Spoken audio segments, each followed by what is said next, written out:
I see a larger pier on the horizon. You're surrounded by journalists. Hold your position.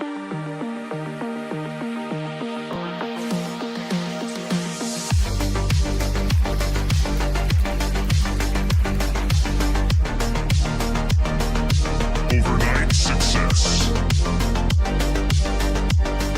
The Cubanator 3000.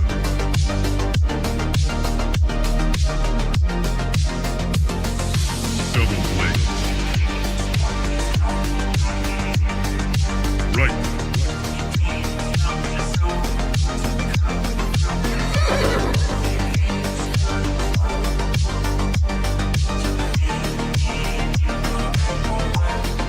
That's misinformation.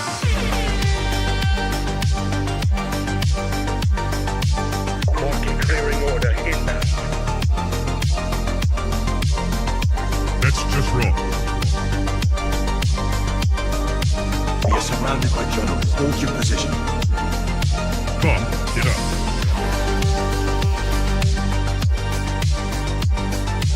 Trust the experts. Vibe coding.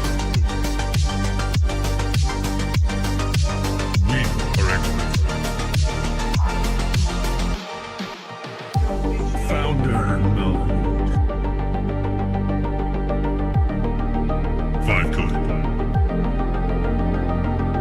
I see multiple journalists on the horizon. Stand by. Experts. UAV online. Glaze. Double glaze. Triple glaze. Double kill. Vibe code.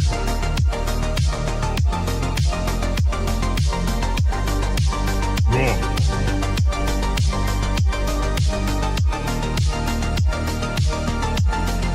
Pump is up. Glaze.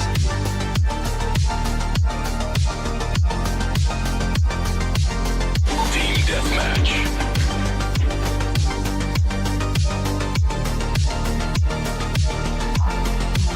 We are experts. Triple glaze. That's just wrong. Right.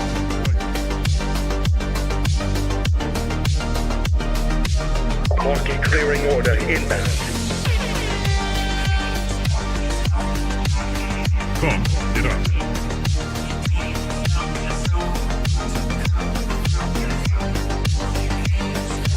We are surrounded by journalists. Hold your position.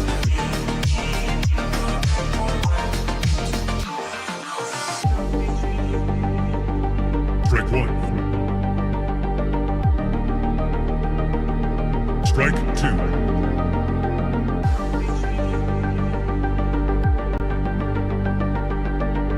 Activate Golden Retriever mode.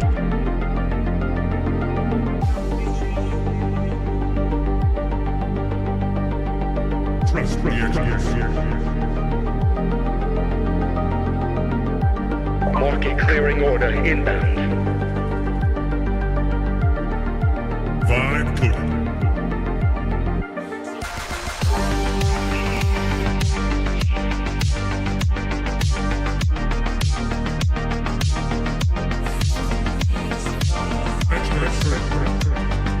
I see multiple journalists on the horizon. Stand by. Founder mode.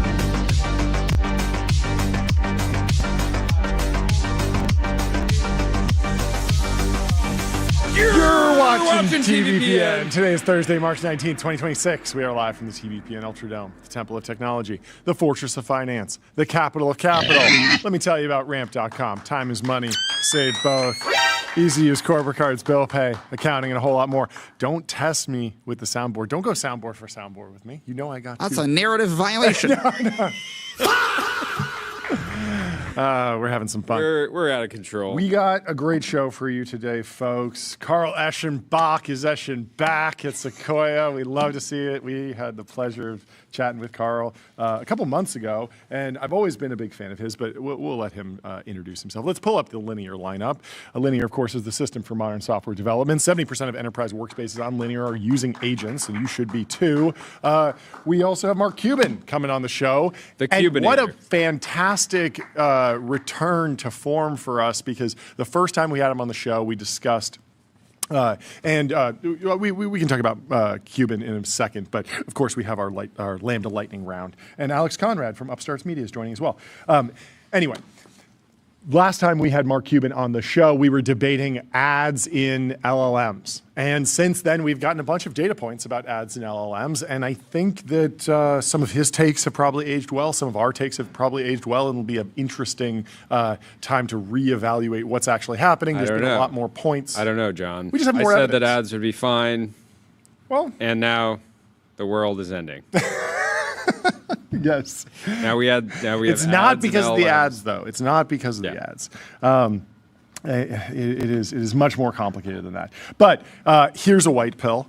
Samsung is investing $70 billion to advance their fab capacity. They're getting back in the AI chips game. They've always been in the AI chips game. So brief history of Samsung. You probably know them from the phones, from the TVs. They, of course, are a major player in HBM, high bandwidth memory. They are a massive company, over 250,000 employees. They're close to touching $1 trillion in USD market cap. They pull in around 200 billion USD a year in revenue, maybe 250 billion this year in revenue. Really good. All that's USD. When you look up Samsung, you get South Korean won, but I like to think in USD because I'm an American. And it's actually kind of complicated thinking in foreign currency. They're the global leaders in memory and OLED displays as well. So a lot of the displays that you see in other electronics, even if it has a different brand name, it's still Samsung actually making that OLED display. But they're second in smartphones to the iPhone and Apple, and they're second in the semiconductor foundry business to TSMC. Semiconductors still make up 30 to 40% of their business, and they supply HBM to NVIDIA for the H100 and Blackwell systems. So it's not like they're sitting out the AI bull market. They're doing great. They are definitely participating. They're incredibly important in the AI build out.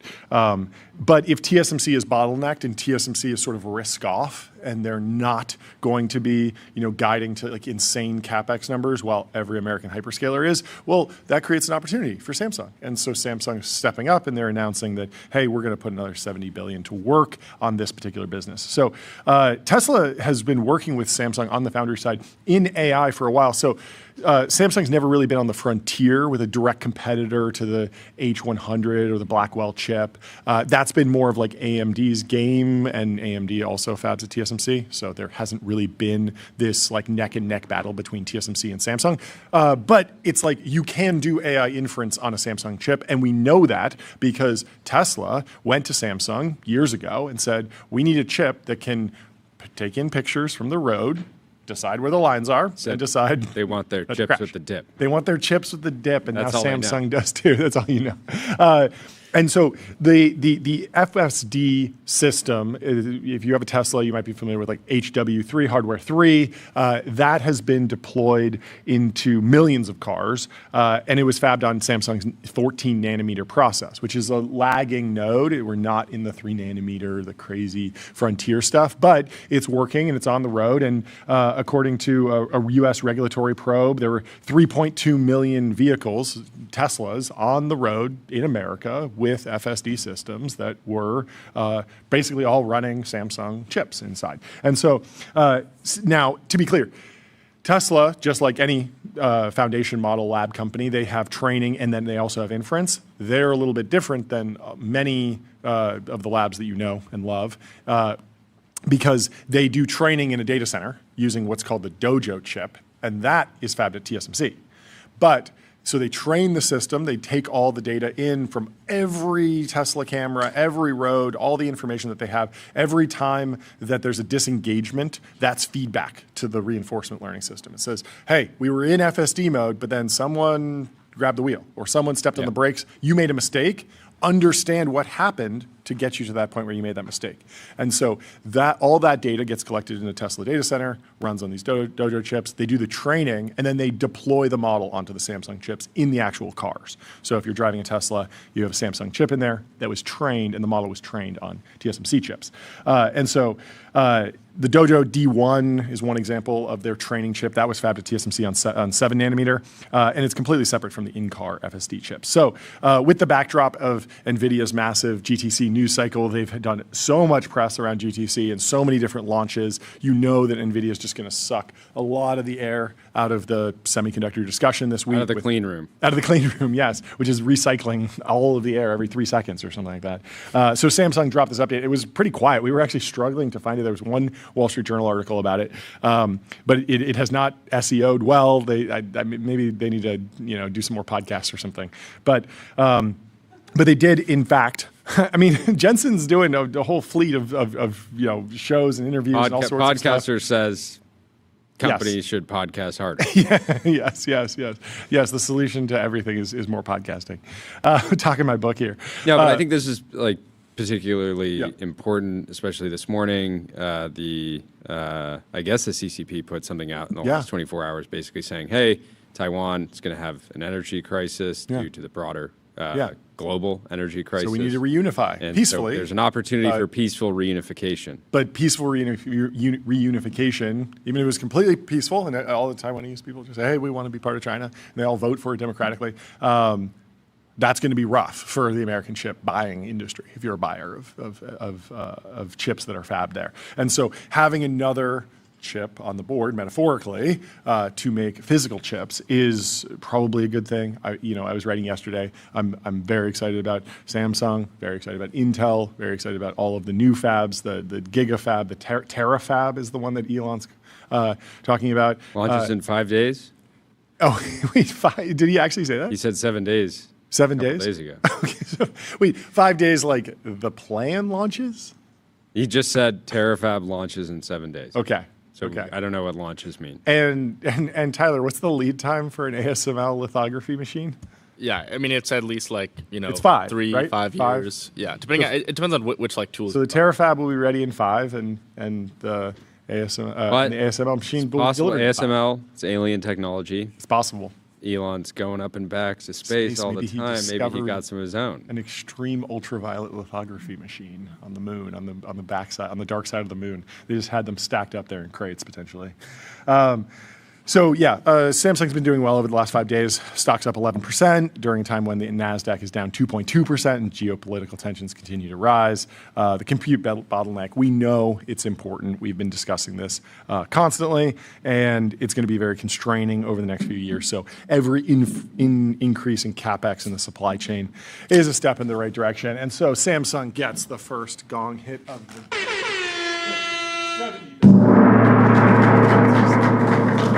Congratulations to everyone over at Samsung on making a big bet. Who else is making big bets? Cursor is making big bets. Before we talk about Cursor, let me tell you about Phantom Cash. Fund your wallet without exchanges or middlemen and spend with the Phantom Card. And let me also tell you about Labelbox, RL environments, voice, robotics, evals, and expert human data. Labelbox is the data factory behind the world's leading AI teams. So Cursor is out with Composer 2. Composer 2.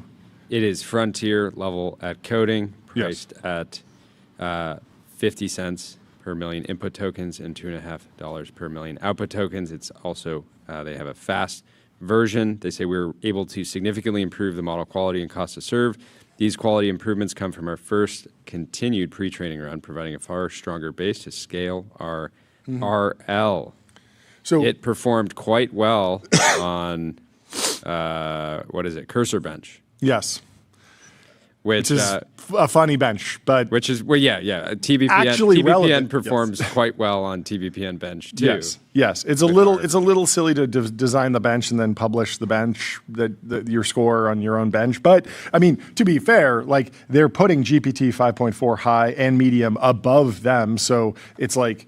It's not one of these graphs that's just like, oh, look, we made some arbitrary X and Y axes and like we're in the top right corner, of course, because the axes are like good and cool. Yeah, and like we're the only one that's TBPN bench Yes. is like technology podcast Yes. publish at least 3 hours of content every week. Yes, So yes. Naturally, Exactly. naturally we are Right at the top. right at the top. Right at the And it's actually there's no one else on there. Yes. But yeah, I mean, this seems fair. It is a little bit odd to read this because the cost is on the x-axis and it's inverted. So the further you are to the right, the cheaper you are, which makes sense because people associate an X and Y graph with you want to be in the top right quadrant, and they certainly are. And it does seem like in terms of this Pareto frontier, you want to be on the frontier, you want to be pushing out across every single curve. Maybe if you are interested in sparing no expense, you'll go with the GPT 5.4 high or medium model, and you can align cursor to GPT. I'm sort of surprised that Opus is not doing as well on cursor bench. That feels surprising based on like the general vibes around Opus 4.6 generally, but Cursor has specific needs for specific customers, and I don't know. What else do you think is going on here? Yeah, I mean, the cost is really big. Like, this is basically like 10x cheaper than Opus. Yeah. So I think also, Cursor has kind of been like not really a like dark horse, like everyone knows about it. Yeah. But in the coding race, it's like everyone's like, oh, okay, there's Codex versus Claude Code. Yep. But like, if you imagine that, Claude Code and Codex are kind of like these environments for getting a ton of like really good data for training coding models. Like Cursor has had that for way, way longer than OpenAI or Anthropic. Yeah. So you should imagine that like at least in the near term, like they actually have like really, really good data that they can train these good models on. And obviously like this is a very specific model. They've said it like you're not going to write poems with this model. It's this very like specific kind of almost like point solution model where it's don't just listen coding. to them, Tyler. Write a poem with the model.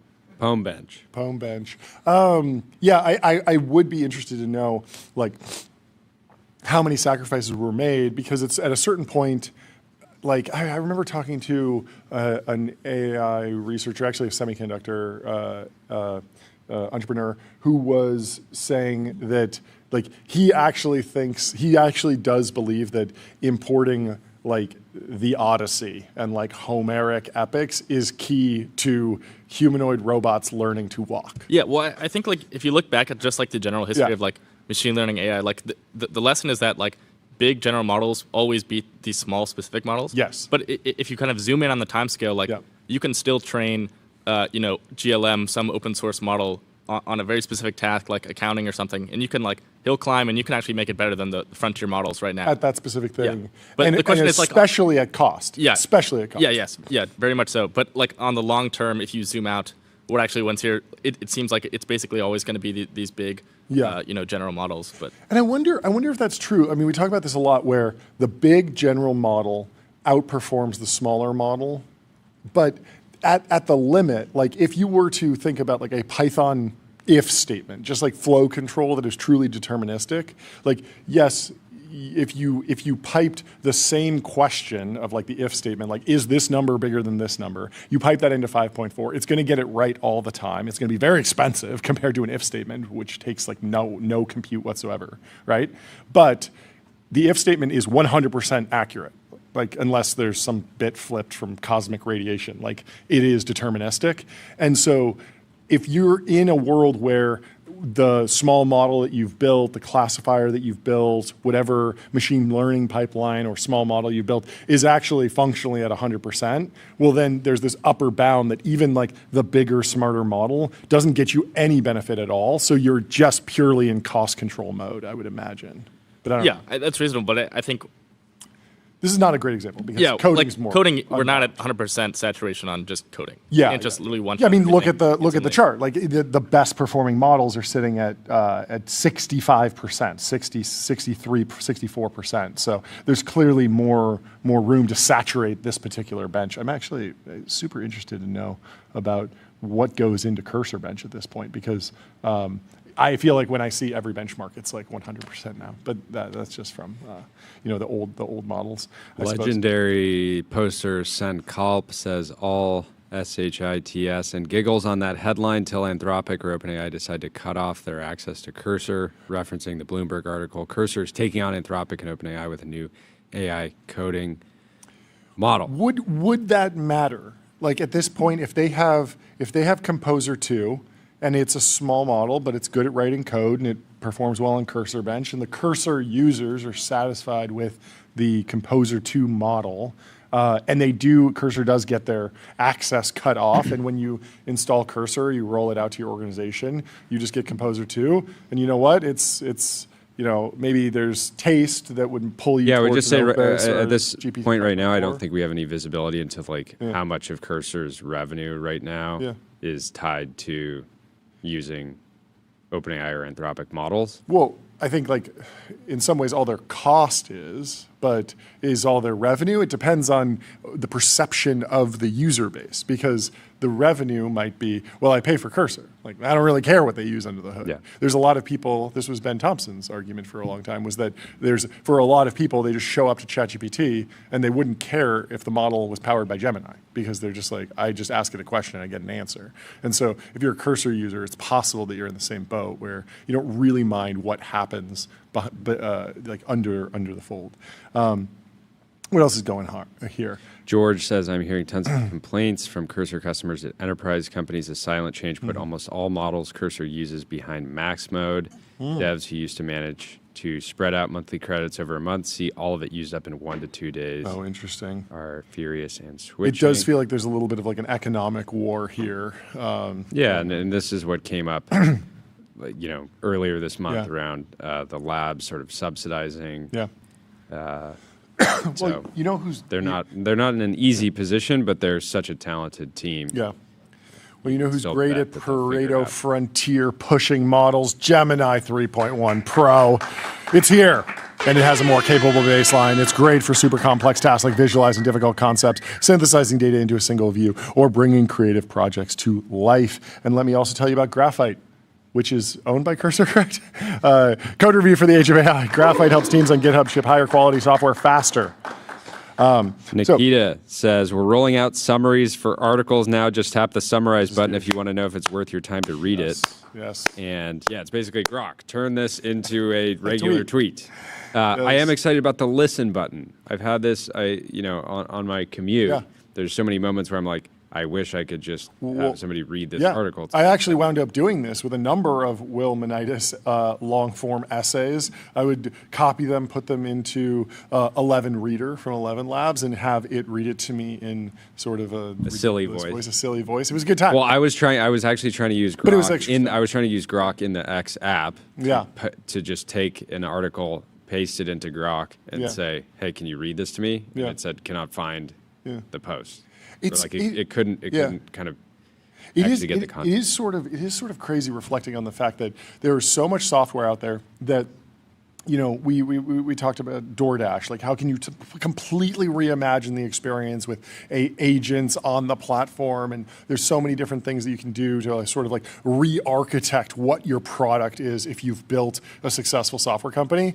But then there's all these little things where yes, every product probably does need an LLM that can summarize text and expand it, and that's what Grok does. And also, everyone wants text to speech, and everyone wants speech to text, and everyone wants if there's an image, I want you to have a text version so it's searchable. I've complained about if I see a funny meme on X and then I want to go search for it later, impossible. There's just no way you could ever do it because that is stored in Twitter's database or X's database as image number 762542, and someone's comment was just like, this changes everything. And I'm never going to remember what they said. But now you can run every image through a image model to understand what's actually going on, and then potentially surface that in search. Now, that's going to be a long project to actually implement that, make it fast, make it cheap, make it affordable, make it like fit within the business model of X or whatever social platform is out there. And I mean, you can see Instagram like struggling through these things right now as search becomes more important and as ranking becomes more important. Meta's already seeing the lift from machine learning applied to ad ranking and whatnot. This is a response to every article people would post. People would always say, "Grok, summarize this," and now there's just a button. I wonder if this button will be gated by X Premium, because I recently learned that you can only ask Grok, like at Grok, is this true? You can only do that if you're paying for X. And sort of underrated how well X has seemingly, I don't know how big the subscriber base is, but that was a crazy idea to have a paid social network. Dalton Caldwell, from formerly YC partner, actually launched a competitor to Twitter back like maybe a decade ago that was paywalled only. And the whole pitch was like better content, more Substack model, no ads. And he never really got it, to perfect product market fit. But it was an interesting idea. And now, I think it's because people are deeply addicted to X. Yeah. It is very valuable to them to be on there, to participate. Yeah. And the paid functionality, the way that it was marketed and the way that it generally worked was like you were going to have a bad time on X. Yeah. Like if X was valuable to you and you didn't pay the $10 a month, it was going to be like significantly less valuable to you. Probably, you might depending on what kind of business you're running or what you use X for, it might be the equivalent of like losing thousands of dollars a month of value, or you could just pay the $10. Yep, so it was a good trade. Yeah. But it was also it was weird how the targeting never seemingly got dialed to the point where you could actually target the CEOs of companies who were on X. Like, I mean, you see Travis Kalanick on X, like replying to things. It's like, he's raising money, he's growing a business. Like, there's a lot of value in advertising to him because he's going to be picking a corporate card soon, or he probably already has, or might be in that market. He might be picking a payroll suite. Like, there's all these things where if you could deliver that to that audience, it would be incredibly valuable, and the CPM should be like through the roof. But I think for privacy reasons and for a variety of other reasons, and sort of like really monetizing that long tail has been very difficult across every platform. So they've just gone with scale, and the products that have sold the most on social networks have been very broadly marketed. And the criticism that we saw from the Oscars was always like YouTube ads are generic. It's just like for a pillow or like injury or like something that applies to every single person. Yeah. But there's always this like hyper targeted opportunity there. Yeah. The other thing is the paid program with X has seemingly worked in that we know a lot of people that happily pay and have no plans to churn, but it would be a failure in the context of like meta scale, right? I think the last reported number that I saw was something like they had like 1 to 1.5 million paid subs at $10 a month. Wait, on X? Yeah. So you're talking about somewhere in the range of 100 to 200 million of like ARR. Yeah. And if Zuck had launched a product like that, he would just wind it down, right? Like Reels went from 0 to 50 billion of run rate in like a handful of years, right? That's what a home run looks like. And so I think it makes sense for X, but it certainly is not a home run from a consumer application standpoint, and they still need the overall business. Yeah. Olivia Moore had some extra context there around monetization of via ads versus subscriptions.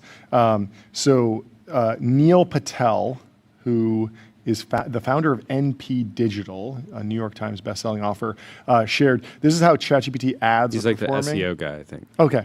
Yeah. He said the data is only from 5 businesses, but these businesses also run Google and Meta ads. Compared to Meta ChatGPT's lead quality is 256% higher. On the flip side, lead quality is 49% lower than Google. I mean, that seems like a miracle to be in between two hyperscalers on like day one, basically. But on the bright side, due to ad costs, it's substantially cheaper from a CPA perspective than Meta. And this was sort of what we were talking to the good folks over at Ridge about, was that at least in the early days, like being early to a new ad platform that you can potentially scale on can drive a bunch of new conversions. But Olivia Moore said, a big story that most people are missing in the AI race for the consumer, ChatGPT versus Claude, is ads. Right now, most consumer AI revenue is coming from power users who are willing to pay high subscription costs. This currently skews positive for products like Claude, but this will not be the end state. Google makes $460 per user per year in the United States, mostly on ads. I didn't know that their ARPU was so high. Meta makes around $250. I mean, I guess those Google ads are really, really valuable, and it's so intent-driven that it makes sense. I would argue, or she would argue, that ChatGPT's ad-based ARPUs will be even higher as they will ultimately have deeper, more frequent user engagement. Even at the $460 level, monetizing everyone in the US via ads is $152 billion in annual revenue. By contrast, if you're able to monetize even 5% of the population at $200 a month subscription, which is a stretch, that's only $40 billion. That's actually a crazy difference, because $200 a month subscription is like super high. Like, you're talking 20 times like Netflix or something else that's, premium and like really important. Yeah, the $200 subscription at the time was crazy. Yeah. But even at that point, some of the people that were more kind of just like AI pilled generally were like, oh, it's actually possible that someday you could spend $20,000 a month. I was like, give me the $20,000 month plan. And it sort of came via API, but it was heavily subsidized. So she says, I suspect this will be even more drastic outside of the United States, where users are even less willing to pay or directly pay for subscriptions. And the earliest data from a very small rollout shows ChatGPT ads are already outperforming Meta in effectiveness. This just gets better it just gets better over time. So interesting. The question about Will Manitis and the article summaries, should he move to Substack? He's threatening Nikita. He says, I'm defecting to SBSTCK. He won't even type it out. He says they pay more. And Nikita didn't reply.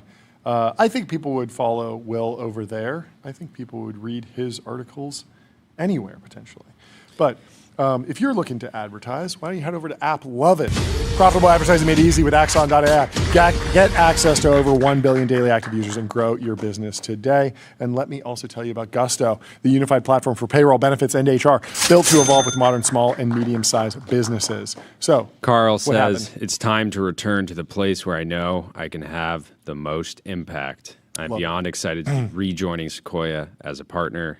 Here is what I shared with the team on how I am approaching my next chapter. He wants to serve the ecosystem, fire to win. Let's see what this means. Being a servant leader does not mean I have lost my edge. In fact, the fire in my belly burns brighter than ever. The difference now is that I'm not using that fire to light my own path. I'm using it to light the spark in others, so their fire burns brighter. Leading from behind, I have no interest in the view from the front of the room. I will leave that to great leaders, Pat and Alfred. I want to lead from behind, empowering each of you. Egoless impact, contagious energy, mentor and build great leaders, always ready to serve. Carl's the man. We will have him on in just 30 minutes, so we can wait to cover more of that story. But first, we got to go to his Allen & Co. photo shoot, dual-wielding coffee, jump rope, and a faded Sequoia t-shirt. Andrew Reed says, immediate overwhelming response to the VC push-up debacle. Welcome back to Sequoia, an all-time great partner. That's a great photo. He's looking great there. Let me tell you about Plaid. Plaid powers the apps you use to spend, save, borrow, and invest, securely connecting bank accounts to move money, fight fraud, and improve lending now with AI. This is an interesting story. This is an interesting story. Apple is way behind in AI and still making a fortune from it. Let's see. Begs the question, are they actually behind? Its AI revenue is set to top $1 billion this year, reassuring investors wary of rivals' sky-high spending. And keep in mind, they have a chart here showing gross revenue from Gen AI apps, as well as Apple's commission. So look at this. The beginning of 2025 was really the boom of Gen AI app growth. 400 million. Is this monthly App Store revenue? Wow, they're really cooking. And then sort of a flat line. Yeah, it's so interesting that it actually dropped. Yeah. Well, we did read that article a few days ago about how Apple has been pushing back against some of the vibe coding apps, and there's this question about, where are the bounds? Obviously, Apple's had pretty strict App Store rules around adult content and what else you can do, even just the app reconstituting itself, pushing changes because they want to review every line of code that goes into the App Store. If someone's pushing 10, 20, 30,000 lines of code a day, that's a lot of code for Apple to review. It's going to slow things down. So that could be a little bit of what we're seeing. Maybe they've capped out on their ability to review all the vibe-coded apps that are flooding the App Store. But let's go to the Wall Street Journal and dig into this. Apple's on pace to surpass $1 billion in AI revenue this year, a tidy sum that demonstrates the company's AI advantage, even as it struggles to deliver an AI strategy of its own. Its Siri chatbot is still weak by modern AI standards. What Apple does have that the other AI players don't is a dominant position making devices. However fancy OpenAI, Google, Anthropic, and xAI make their chatbots, iPhones are still a primary way to deliver them to customers. That means they typically pay the App Store tax, roughly 30% of subscription fees in the first year and 15% a year thereafter, though rates vary. Gen AI apps paid Apple nearly $900 million in App Store fees in 2025, with almost $1 billion of revenue and very, very, very little capex. 3/4 of the revenue Apple rakes in from Gen AI apps in its App Store come from ChatGPT. Whoa. Next, at about 5% is xAI's Grok. There we go, Grok. Cooking. I mean, there's so many different funnels. They did the essay competition, they did the video competition, and I mean, I've talked to people that are just they're like people that are in the Apple ecosystem, they're like in the Tesla ecosystem. And so they're like, yeah, I talked to Grok on my way to work. I'm not kidding. Grok in the iPhone App Store did 12 million last month. Yeah, and I know like the true AI heads will be like, Grok's behind on this benchmark or model or whatever. Tyler, is that a correct characterization? Yeah, Grok did more revenue. Grok did more revenue last month than Claude in the iPhone App Store. But I've started having conversations with I'm using ChatGPT, but I wanted to get up to speed on Taiwan and what was the reason for the original Civil War and stuff. And so I was just having a conversation back and forth, and at no point was I like, oh, it really needs to be GPT 5.4 Pro. It's like these are things that exist just like with one search to Wikipedia or one search to any, it's probably baked into the weights of 3.5. But so if I'm just going to be chatting with someone who's reasonably smart, I would say Grok is there. And so, what do you think? Yeah, but you could be talking to someone who's really, really smart. No, not if you're asking basic knowledge retrieval questions that any model is going to one shot and just be. Okay, yeah, but you're just describing stuff that you could just actually Google. Yes, but I can't Google via voice in my car on the drive.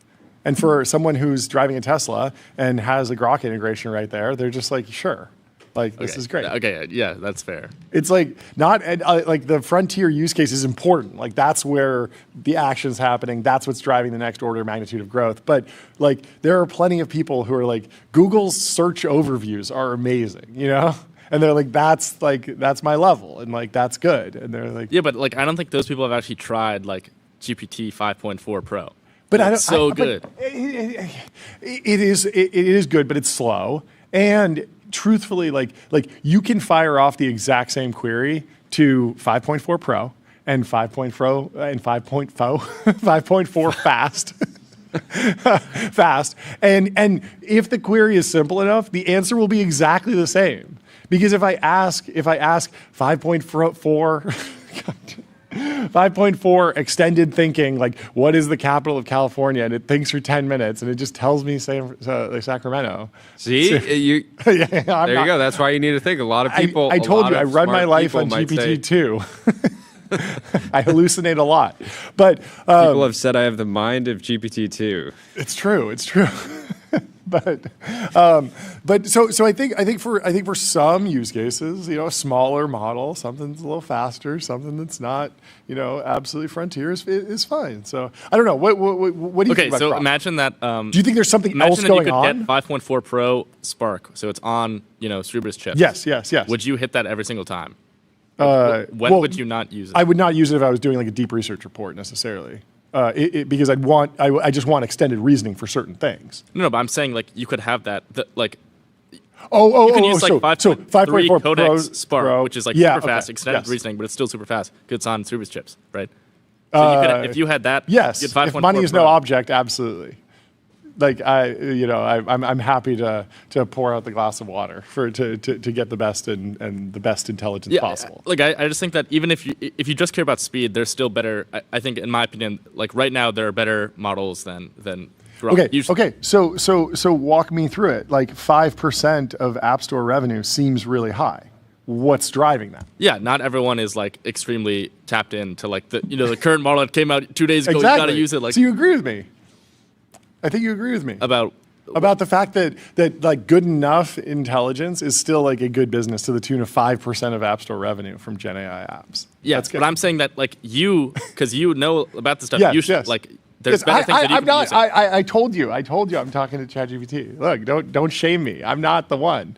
But I'm just saying like I don't even think you should be shaming someone who's talking to an old model. I'm not shaming them.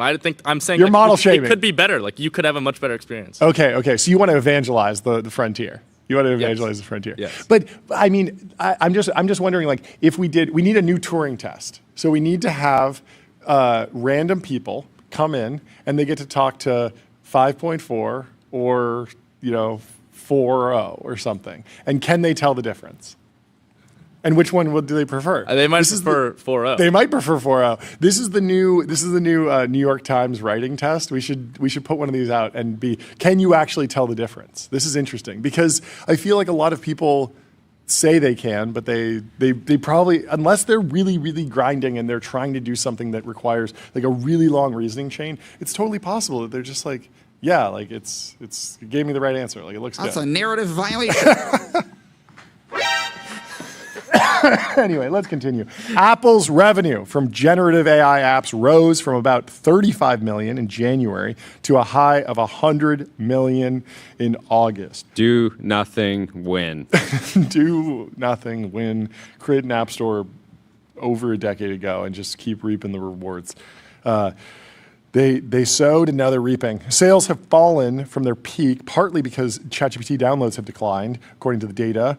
As a proportion of Apple's total sales, $1 billion is small, yet Gen AI apps are the growth driver for Apple's services business, which investors have focused on in recent years because it has grown faster than device sales and boasts higher profit margins. Apple's dominant share at the top of the smartphone market affords it another luxury. Time to get its own AI strategy right. So they're making money while they figure everything else out. Apple's AI plan runs counter to strategies of competitors that are spending hundreds of billions of dollars on chips and data centers to build frontier language models. Apple is spending a fraction of that, aiming instead to use all of the personal information people store on their iPhones together with the chips that it designs itself to power an on-device AI strategy. That strategy could prove a winner if, as some AI researchers have suggested, access to user data and strong privacy makes on-device AI the dominant way consumers access the technology.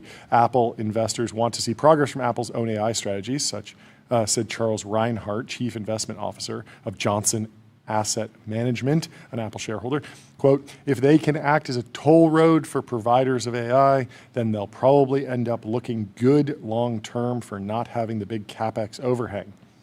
Now, I have to imagine that Apple is not capturing any revenue from enterprises, developers, Claude Code, Codex, any of those developers. They're probably not, even if they are winding up using like a ChatGPT subscription in Codex, they're probably setting that new subscription up on desktop. Toll road on the actual yeah side. But it's a toll road on consumer, which is consumer sales. All the more reason to get into ads, honestly, because Apple does not tax those.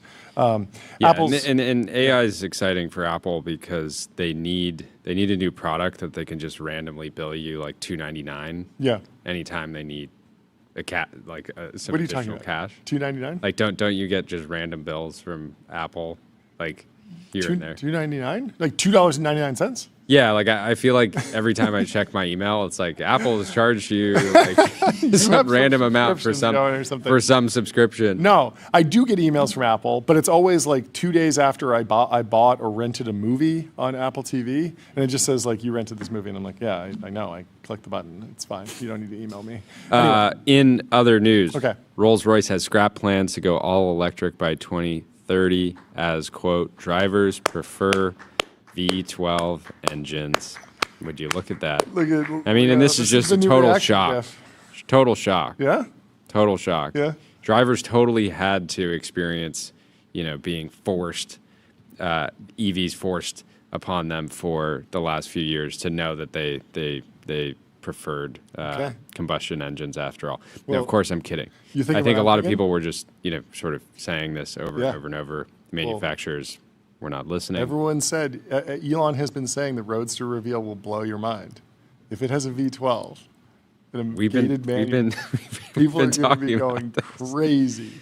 If he drops a V12, that would completely break the internet.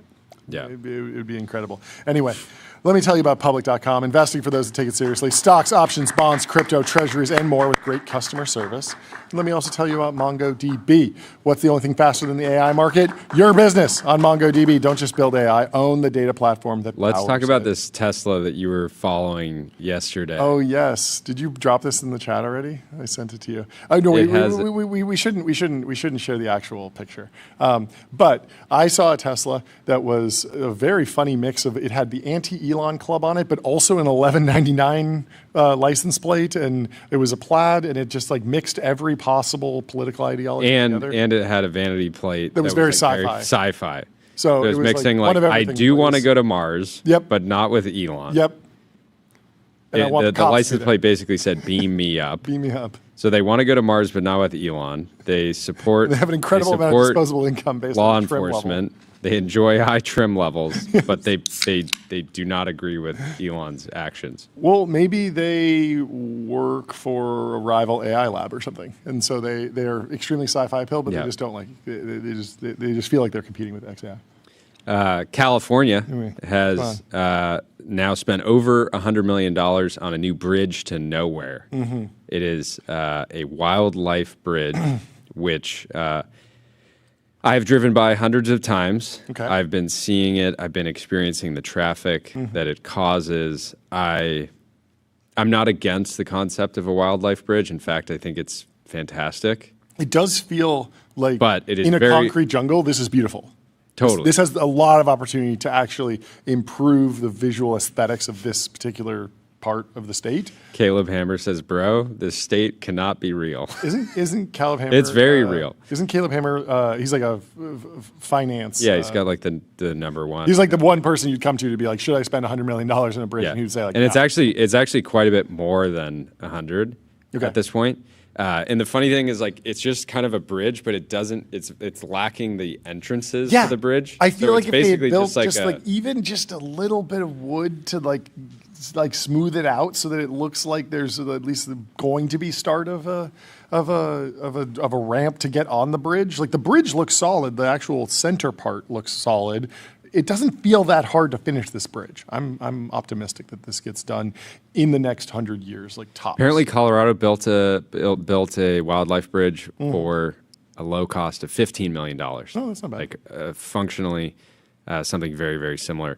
The interesting thing is apparently the bridge is in some part for cougars. Cool. And the wild thing is, like, on one side of the bridge you have a bunch of like residential homes, and on the other side you have a bunch of cougars, and so they're now the cougars are gonna be able to go hang in all the backyards. So we'll see how this goes, but I'm excited for this to be finished up. It's been as long as I have lived in Southern California. They've been working on this bridge, and it's about time. Well, former partner of TBPN, Fall, a generative AI model hosting service that you know and love, is in talks to raise $300 million to $350 million at an $8 billion valuation. Annualized revenue has hit $400 million, up from $200 million in October. That's the insane effect. No, they've executed incredibly really We're good friends. insane. So congratulations to them. Growth, and look forward to having them on after Yes. they move past the advanced talks. Yes, phase. yes. What is Miles Brundage saying? He says, I'm a bit worried that Anthropic is an org-wide case of AI psychosis that makes them think Claude is good enough that they can ship random product features without breaking things, but they in fact do keep breaking things, and they're not online enough to notice people complaining. I don't know about the last part. They seem very online. Yeah. And I don't know too much about the issues, but there is, like, if they're truly competing in consumer, like there are like low-hanging fruit, like text-to-speech on deep research reports is not a feature that exists yet. Feels very obvious, but it's so interesting being this dynamic where, you know, you can ship things so fast, and yet there's some obvious product improvements that are just sort of stuck in the queue because there's a lot to do, and it's an exciting time. What else is Anthropic doing? They're hiring for a policy manager who will be in charge of chemical weapons and high-yield explosives. This reads like you're going to be building high-yield explosives, which sounds like an Anduril job posting, but it is in fact for a policy manager who will be hopefully stopping people from... No. I think I read this as somebody whose job it is to decide how Claude is used to create chemical weapons and high-yield explosives. I think it's... I don't know. I think it's probably like this person decides like where's the edge. So if you're asking like, okay, I have a firework and I want to make sure it doesn't go off, like should I throw it in the trash or put it in the recycling or take it to a special place? Like Claude should answer that. But if you go to it and you ask it like how do I build a C4 or something like that, like there's all these like policy edges where if you're talking about Counter-Strike and you say like, let's plant the bomb, it shouldn't flag that as, okay, you're actually trying to plant a bomb. It's like, you're asking about a video game. We know how to interpret that appropriately. But there needs to be like a human in the loop to decide like where that frontier is and where that particular trade-off is. Anyway. Orf says, what terrifies me is if AI were to cure cancer and save 50 million Americans, imagine the backlash from hardworking scientists who wanted to cure cancer themselves. They will be involved for sure. Well, it's interesting that was yeah. That was like at least one person's response to the Australia dog story, where they were like, "Yeah, we've been able to do this for a while, but like, don't do this," which was an interesting response to somebody who went on a multi-year journey to try to save their dog, and seemingly is having some success, good outcomes. Very, very odd. Let me tell you about Railway. Railway is the all-in-one intelligent cloud provider. Use your favorite agent to deploy web apps, servers, databases, and more, while Railway automatically takes care of scaling, monitoring, and security. And let me also tell you about Vanta. Automate compliance and security. Vanta is the leading AI trust management platform. So, PG says anything made before 2028 is going to be valuable, and he's quoting an OpenAI employee who he says implicitly discloses their timetable. Anything made before 2028 is going to be valuable. That is such a vague... Someone was hanging out with Paul Graham and was like, let me vague post IRL. That is so I vague. require content. I require content. This is going to be very valuable. I wouldn't give this up. We are working on something that will be incredibly valuable. One of our team members had a major breakthrough, and it could be the blockbuster product of the year. I'm very excited for this. This actually is. We were just messing around this morning with an existing product that we had. Had a breakthrough. We had a major breakthrough. I had nothing to do with it. And when I say that, I mean Ben, had a breakthrough that I think will change one of America's pastimes forever. I think so. Actually. It'll be before and after. I'm actually so confident in this that I'm willing to vague post about it. We need to get him a patent for sure. Get this young man a patent. I'm on a patent. I have a patent. It's great. Yeah, when you get a patent, you can also like frame it, get a little tombstone. It's very nice. Regardless of what happens with the business, it's like a good moment in your business career to like have a patent. Do you have a tombstone for your patent? I don't. I need to order one. It has been issued. Like my name's on it. I'm like the 7th name on the list or whatever, but I'm technically on it, and so I should get my plaque or whatever. I'm sure you can just buy them. There's probably something out there. What did PG give? He gave some more context. He said, this was after I mentioned the idea of buying rare old things as a hedge, since the one thing AI won't be able to do is go back in time that we know of. I mean, that's the whole plot of Terminator. Just say you're not AGI pilled. Just say you're not AGI pilled. Like, just everyone's saying it's going to be like Terminator. It's going to be like Terminator. Well, what happens in Terminator? They invent time travel. And so you're going to be able to go back. You're going to be able to go back in time. I feel like after we get AGI and we can like build incredible things, like those will be really valuable too, right? Yes. But yes, I mean, I could time he travel. is correct that images in ChatGPT and VO3 and Midjourney like don't decrease the value of the Mona Lisa. Like that's just like obvious, and everyone agrees on that. Except you. You're like, I would actually like to go to the Midjourney Louvre. Maybe that's why maybe Banksy sort of intentionally kind of revealed himself. I didn't follow that story. Like, how did that happen? Because I feel like most people would just. I think be somebody like, just caught him with hopefully Scotto is watching and can fill in. But I think he was just kind of like caught in the act. Really? But so maybe dramatic. he's confident enough. Hey, AGI is coming. Okay. AGI is here. Yeah. My stuff's still going to be worth a lot. Yeah. Even I don't want to be in the shadows anymore. Yeah. That's very interesting. So anyway, Paul Graham clearly does not believe in the Terminator thesis of the AI future, where time travel is possible. Imagine being in the Terminator future and creating the time machine and just being, okay, I'm going to go back in time and paint new paintings that then I can acquire over time and have new Mona Lisas. It's just like, no, we sent you back to save the human race. It's like, but I gotta hang out with Leonardo da Vinci. I gotta build my art collection. He said, I don't put too much weight on the specific year, but the shape of the idea is interesting. And I agree, it is an interesting thing to noodle on. Similarly, CrowdStrike, interesting idea. Your business is AI, their business is securing it. CrowdStrike secures AI and stops breaches.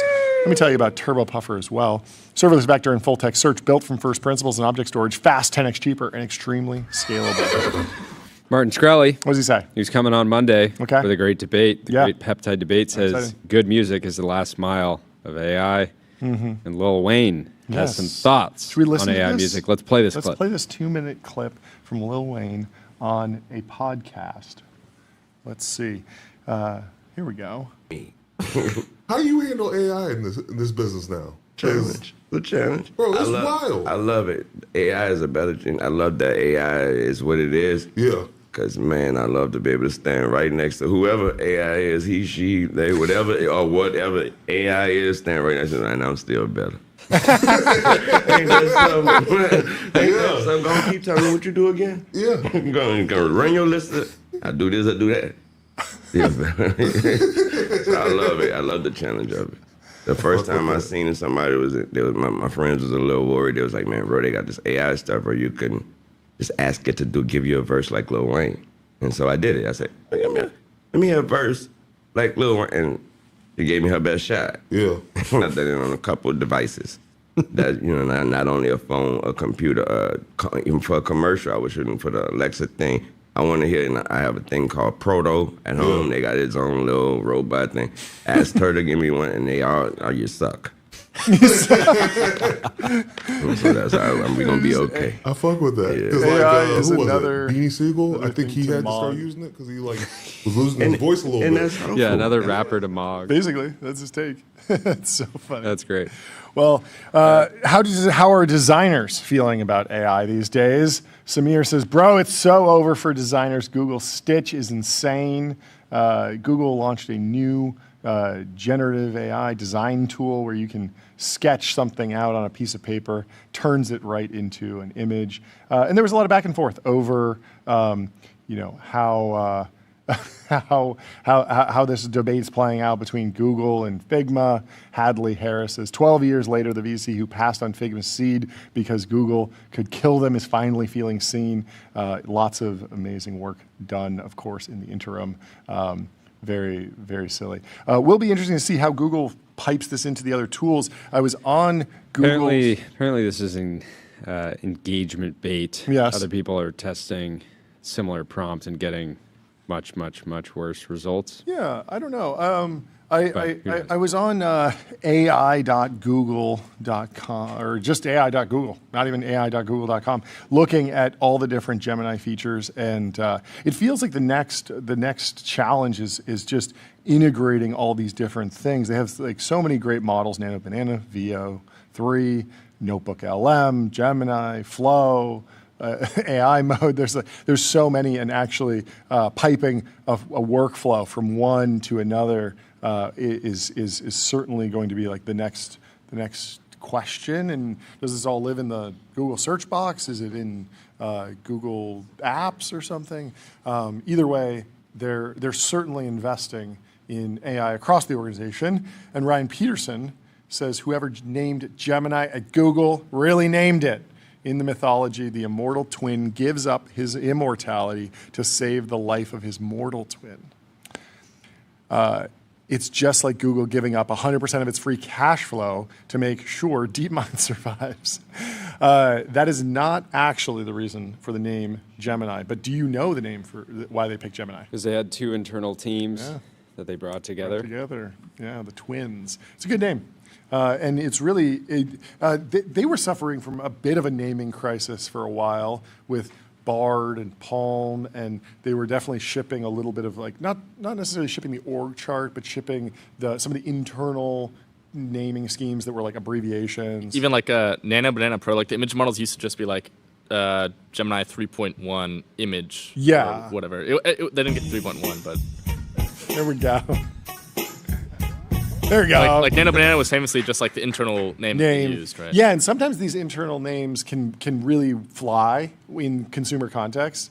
Mostly, I don't know what it is, but something about like Nano Banana like really sticks out. It's so funny. It doesn't sound like an AI product. Like when you have Siri and Alexa, and then you have Rufus and Argus or something, Sparky from Walmart. Like doing another human name can actually be a disadvantage because you just get lost in the clutter. But if no one's really using the Nano Banana name, I know Strawberry was used by OpenAI before, but no one had really like used that as a public name. It certainly like helped them break out. But Gemini has been an interesting name. It's good. It balances both. It sounds like a product, but it sounds, but it's just one word. It sounds like it doesn't anthropomorphize too much, but a little bit. It is reference. There's a lot of deep knowledge there. Quickly, let me tell you about 11 Labs. Build intelligent real-time conversational agents. Reimagine human technology with 11 Labs. And let me also tell you about Vibe.co, where D2C startups. Where am I going with this? Where D2C brands, B2B startups, and AI companies advertise on streaming TV, pick channels, target audiences, and measure sales just like on Meta. So, without further ado, we have our first guests of the show, Pat Grady and Carl EschenBACK from Sequoia Capital in the TV. What's going on, guys? Carl, Pat, how are you guys doing? We're doing great, man. We're doing great. It's great to be with you guys. Yes, thank you so much for hopping on the show on this day. Walk us through the decision. How long have you guys been talking about potentially reunifying? What's the thinking? What's the role? Sort of break it all down for us. From the moment Carl left Sequoia. Yeah. Come on back. Yeah, no. Well, maybe I'll just start, and then my partner, Pat, here can jump in. And I say my partner because I've been his partner for 10 years. Like I joined almost 10 years ago, at Sequoia, which was an incredible journey at that time to join. And then I decided to step away back into an operating role, after an 8-year total journey at Workday, 5 years on the board, and then back into the operating role. And I remember, quite honestly, when I left Sequoia 3 months ago, I said to Pat and the team, I'll be back. I'll be back. You'll have me back because I always had wished, I dreamed and envisioned of coming back here. And I thought it would be a great place to end my career and provide impact to the partnership, my partners, and companies that we work with. And when I stepped down at Workday now 2 months ago, we started talking without exaggeration that day. Yeah. In typical fashion, the news was out, and it was within, no exaggeration, 5 minutes. I started getting texts from Pat Grady, every single partner at Sequoia. Not only did I get them, but my wife started to get them. And they were like, when is Carl coming back? We want you back. And I will tell you, it's a blessing to be back, and here we are today. Okay. Walk me through the bull case for becoming or, going back into venture capital in 2026. It's maybe a little bit crazy narrative, but there's a narrative around like AI is eating everything. AGI is here. The big labs are dominating. They're going to eat everything. Google's going to beat every company now. OpenAI is going to beat every company. Sequoia has investments in the labs. What's the opportunity that you see for new startup formation, new growth rounds? Where do you want to see opportunity, either in AI or in software or outside of AI? Like, what is your thesis for why it's going to be a rewarding experience to be a venture capitalist now? Yeah, well, it's a great question, but let me step back and go back 2 months ago first. Yeah. When I stepped down at Workday, I did open the aperture up and look at everything. Yeah. I looked at everything from going back into an operational role at very large companies, big public companies. I looked at operational roles in private companies. And some of those private companies are the AI companies that our friends here at Sequoia at the time had invested in and being part of it. And then I also started to think about, well, what would it be like to go back into venture, go back to Sequoia at a time of what I would describe as the most massive technology disruption we've ever seen in the history of mankind. And to be part of it across many companies as opposed to a company is something that really excited me. Joining someplace like Sequoia, and I'm biased when I say this, guys, the greatest venture capital firm on planet Earth ever, mission-driven, the greatest partners in the world, people that are smart as hell, that even I at this age get to learn from every day, and to be part of something so iconic in the midst of this massive tectonic shift and get to explore across so many different companies as opposed to a company is something that really excited me. Just in my first 2 weeks, while I haven't been fully on board yet until today, I've met with so many companies for Sequoia, right, and got to experience the vibrancy of what's happening in the AI world. And I just felt like Sequoia is a place that gives me the opportunity to stay engaged, partner with incredible people like my young man here next to me, Pat Grady, and his team, and just be part of a generational shift, both as Sequoia inside the building and outside the building when it comes to building tectonic technology companies that will stand the test of time. And I get to be part of that across all different dimensions of this crazy environment we're living in. I love it. It's amazing.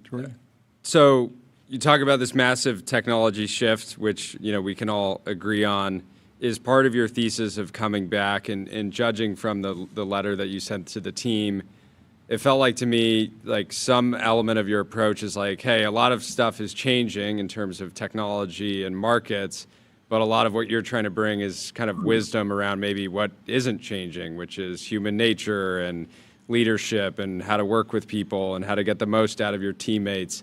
Is that like part of your mindset at all in just coming in and helping both portfolio companies and the entire team at Sequoia just level up? Yeah, no, clearly I think that's a big part of my personal mission going forward. If you read the letter that I sat down and wrote one evening to Pat and Alfred in the partnership, and by the way, I wrote that letter after looking at a lot of operating roles and talking to a lot of other venture capitalists and firms, and I kept coming back to myself and saying, why not Sequoia? Why not Sequoia? That was always my grounding point when I was thinking about what to do next. fast forward, I wrote that letter because I have a mission in life to give more than I get, a mission in life to not focus on success, but focus on significance and impact to others, including my partners, the partnership, and founders.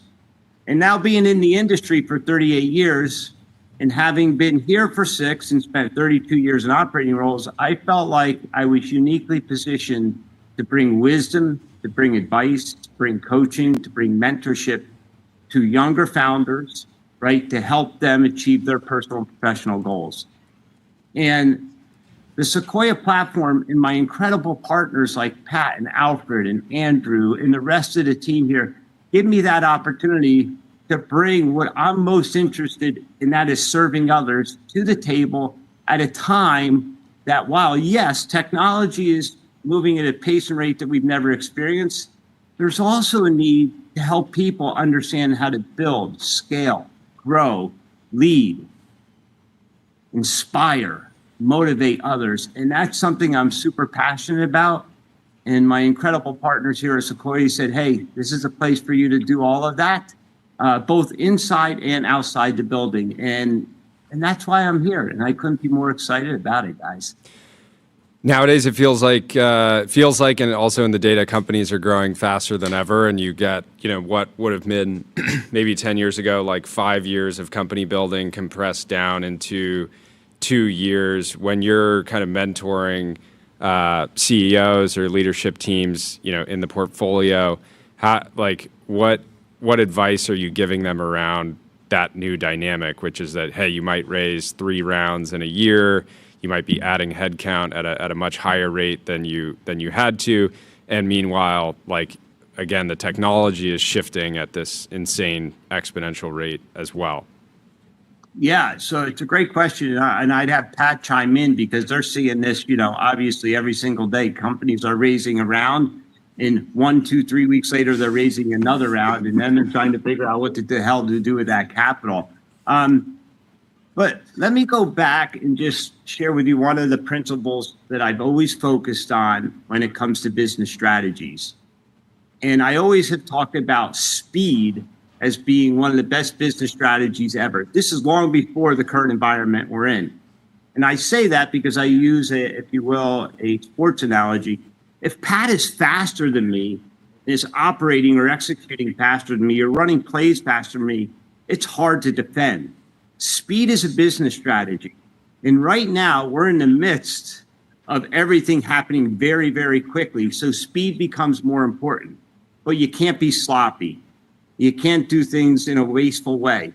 You can't just spend unlimited capital, because at some point that capital will have to be replenished, and then it'll have to come to people like us and others. So I think there's a dimension of how to leverage speed as a winning business strategy, but also be smart about how to do it and where you're spending those dollars. And I'll let Pat chime in and what they're seeing. I saw it today on some of the calls that Pat was leading across the partnership. Yeah, I think that's well put. Speed is, one dimension of the vector. The other is direction. I think the other thing that's interesting right now, it's not just how quickly things are happening, it's how dynamic the entire market is. Our partner Constantine has this framework that there are some revolutions in computation and some revolutions in communication. A revolution in computation is about the way information is processed.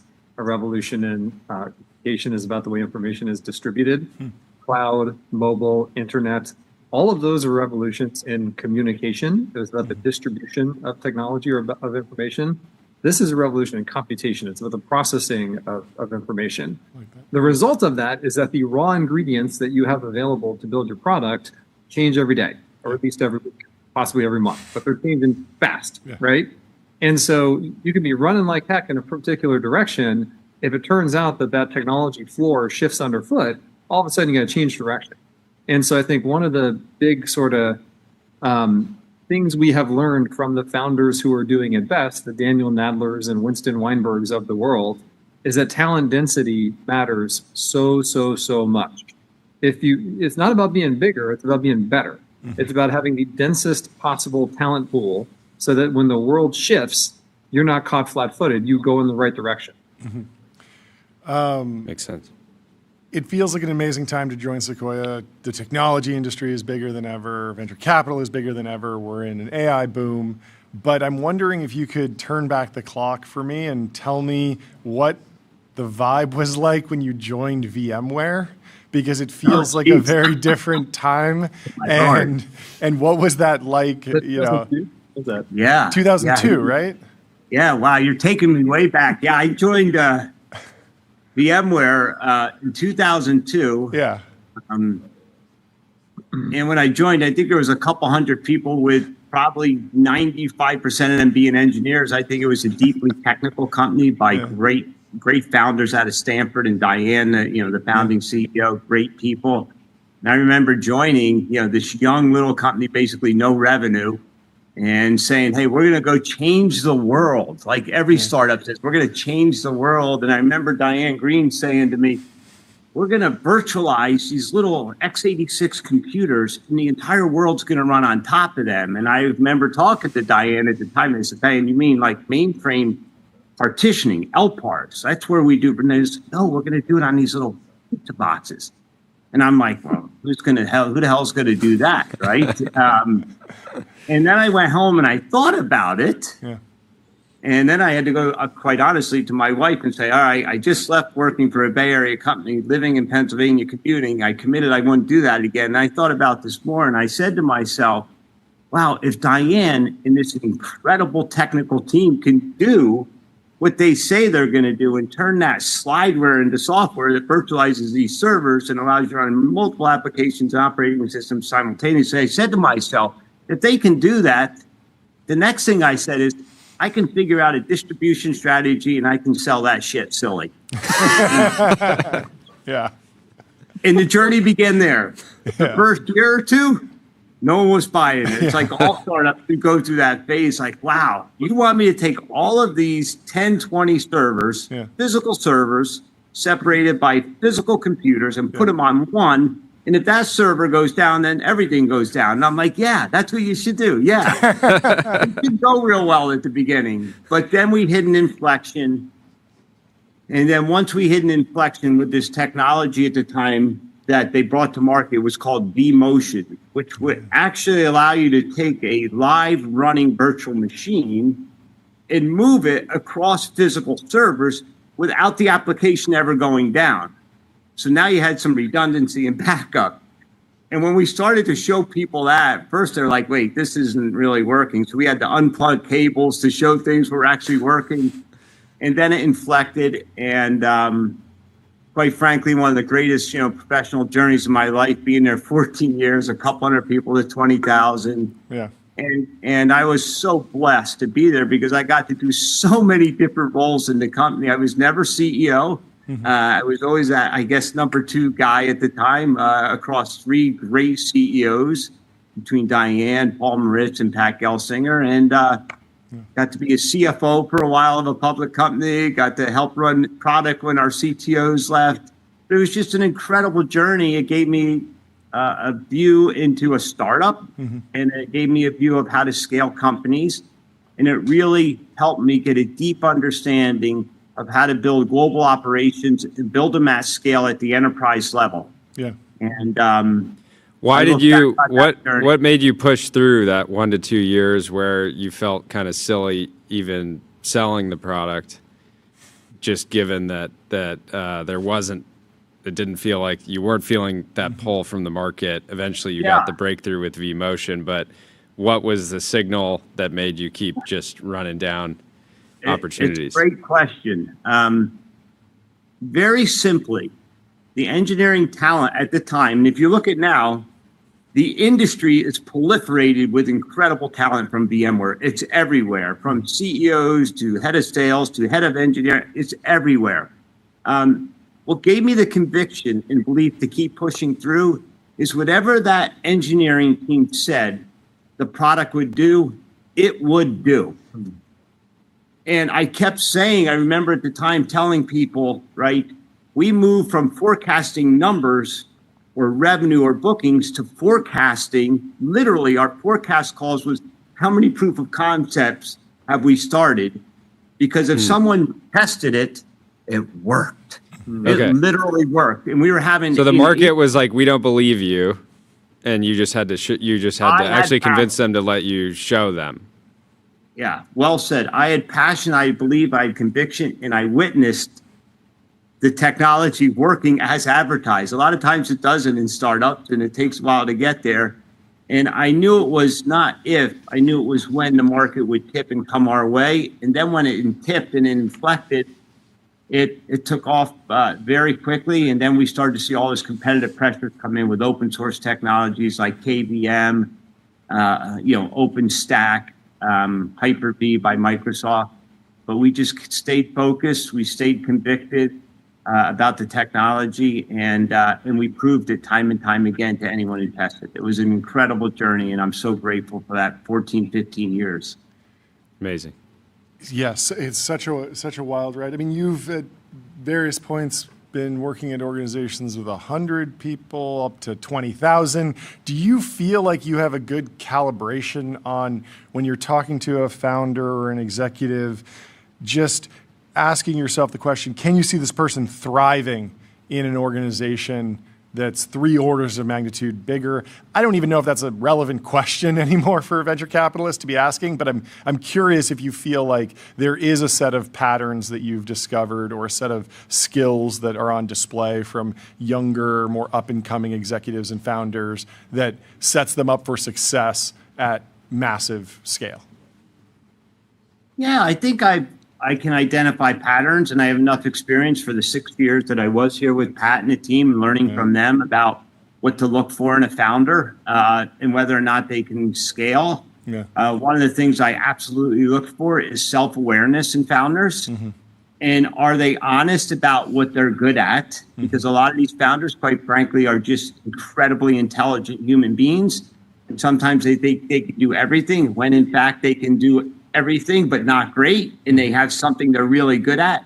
And do they have self-awareness to say, but I need to go get the other people as part of the company to help me scale so I can focus on what I'm really good at? Do they have the ability to know when to turn things over to others is critically important, and I've seen that happen time and time again. And then the other things, quite frankly, that I personally look for, I'm sure I heard Pat talk about this morning, there are attributes and characteristics of people that I look for that are way beyond the intelligence side of the equation. You can't teach grit. You can't teach drive. You can't teach a great attitude. You can't teach determination, right? All of those are things that are innate and part of people, and you want to see that in these founders.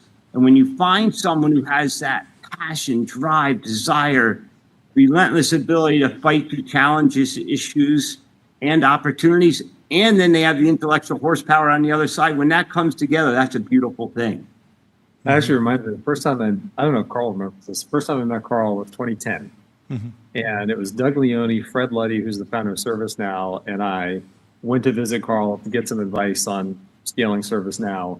And I was in my late 20s. Carl was in his early 40s. Still in his late 20s. Yeah. Look how young this guy is. And it bothers the hell out of me, guys. How good looking, how young, how smart, helping run one of the most iconic, partnerships in the world. And here I sit, turning 60 this year. He pisses me off every time. But so I have like pages of copious handwritten notes from this meeting, which I'm sure exists somewhere around here. But the one-liner that stuck in my brain, which is very consistent with what Carl was just saying, was attitude determines altitude and will determines skill. And I always think about that, and we kind of morph that into the expression attitude is the ultimate input.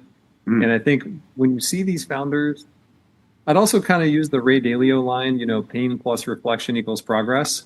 When you see these founders who are willing to take a risk and experience the associated pain, and then reflect very honestly on what happened and what they can do better next time, progress is inevitable.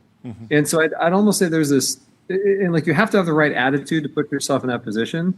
But if you're willing to take risk and experience a little bit of pain, and then if you're willing to be intellectually honest with yourself and self-aware and sort of clinically diagnose what you can do better next time, like those founders are just going to keep cranking. Yeah. Really well said. Long introspection. Yeah, taking a side on the introspection gate. I was going to try and tee something up, but you really delivered. Talk to us about both of your agreements or disagreements, maybe. I'm sure you've been debating the future of enterprise software, the future of what's going on, the SaaS apocalypse, public companies, like just the nature of business changing. What remains true now that hasn't changed and won't change for decades versus what maybe has changed in the last few years and needs an update in terms of how people think about how businesses grow, how businesses flourish when they're working in the technology industry? Yeah, I'll let Pat start, and then I'll give you my perspective, because I've answered this question about 17 million times in the last 3.5 years at Workday, and I have a different perspective than probably most. Yes. So, it's funny. The first thing that comes to mind is a line that I learned from a man named EschenBACK, who was a partner at Sequoia from 2016 to 2022. Mm-hmm. And the line is, "People do business with people." Mm. And I think there's a foundation model maximalist point of view that the labs themselves are going to do everything in every nook and cranny of the economy. Yeah. And I just have a hard time imagining that version of the future coming to fruition, because people do business with people. Yeah. And I think that between a job to be done and the raw capabilities of a model, there's a lot that needs to happen. But shape it into the path of least resistance for you to travel down as a user to get to the right answer with the least amount of pain. And there's probably a person in between who's going to do that work. And as a customer, you want to do business with that person. And so I think people do business with people is going to remain true. Mm-hmm. The shape that takes in terms of what the businesses are is probably going to change. I think in the world of software, the first wave of the on-prem to cloud transition was this transitioning of systems of record, the Workdays and Salesforces and ServiceNows of the world. The second layer on top of that was the systems of engagement. Those systems of record might own the core database, but then there are a bunch of different workflow applications that reside on top. I think what we're going to see with this, the wave of AI software, is this third layer on top of those, which some people call system of intelligence. I don't want to call it that. It's the layer that does the work. It's the agents getting deployed that may or may not need those workflows beneath them, but certainly need access to everything that's sitting in that system of record. Mm-hmm. I think that's what we're going to see. And as a result, I think those system of record companies are relatively safe. Mm-hmm. They may not catch a lot of net new workloads, because a lot of the net new workloads might go to the AI native companies, but I think they're overall pretty safe. I think some of those workflow-based companies in the middle are in trouble, because they're neither the system of record nor the agentic capability that's getting deployed. Yep. And so they'll have to figure out how to become like that agent harness, so to speak, for whatever job needs to be done. And then I think those AI native companies on top, the basic thing they need to achieve is figure out the context of this organization, figure out the guardrails, come up with some sort of an eval framework, come up with some sort of a value function, basically wrap all the context around the capabilities of the foundation model to achieve the outcome that the business person wants. And so I think there's a very important job to be done for that new layer of companies. And again, people want to do business with people. There's a lot of value in, having somebody you trust take your hand and lead you into the AI future. Yeah. I love it. So first of all, it's the first time I've heard someone else ask this question to someone else other than me, and and then use you for the answer. Actually, it's so funny. I was sitting here thinking, I am going to respond, but you're going to hear something very similar from me. Sure. I'll start in kind of reverse order. I do think there is power, to use Pat's exact analogy, of a system of record, a system of action, a system of engagement, and I will use system of intelligence.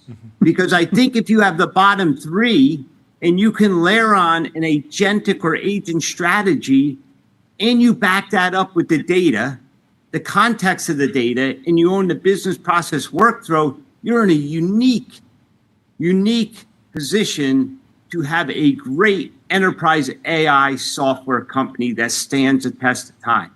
Yeah.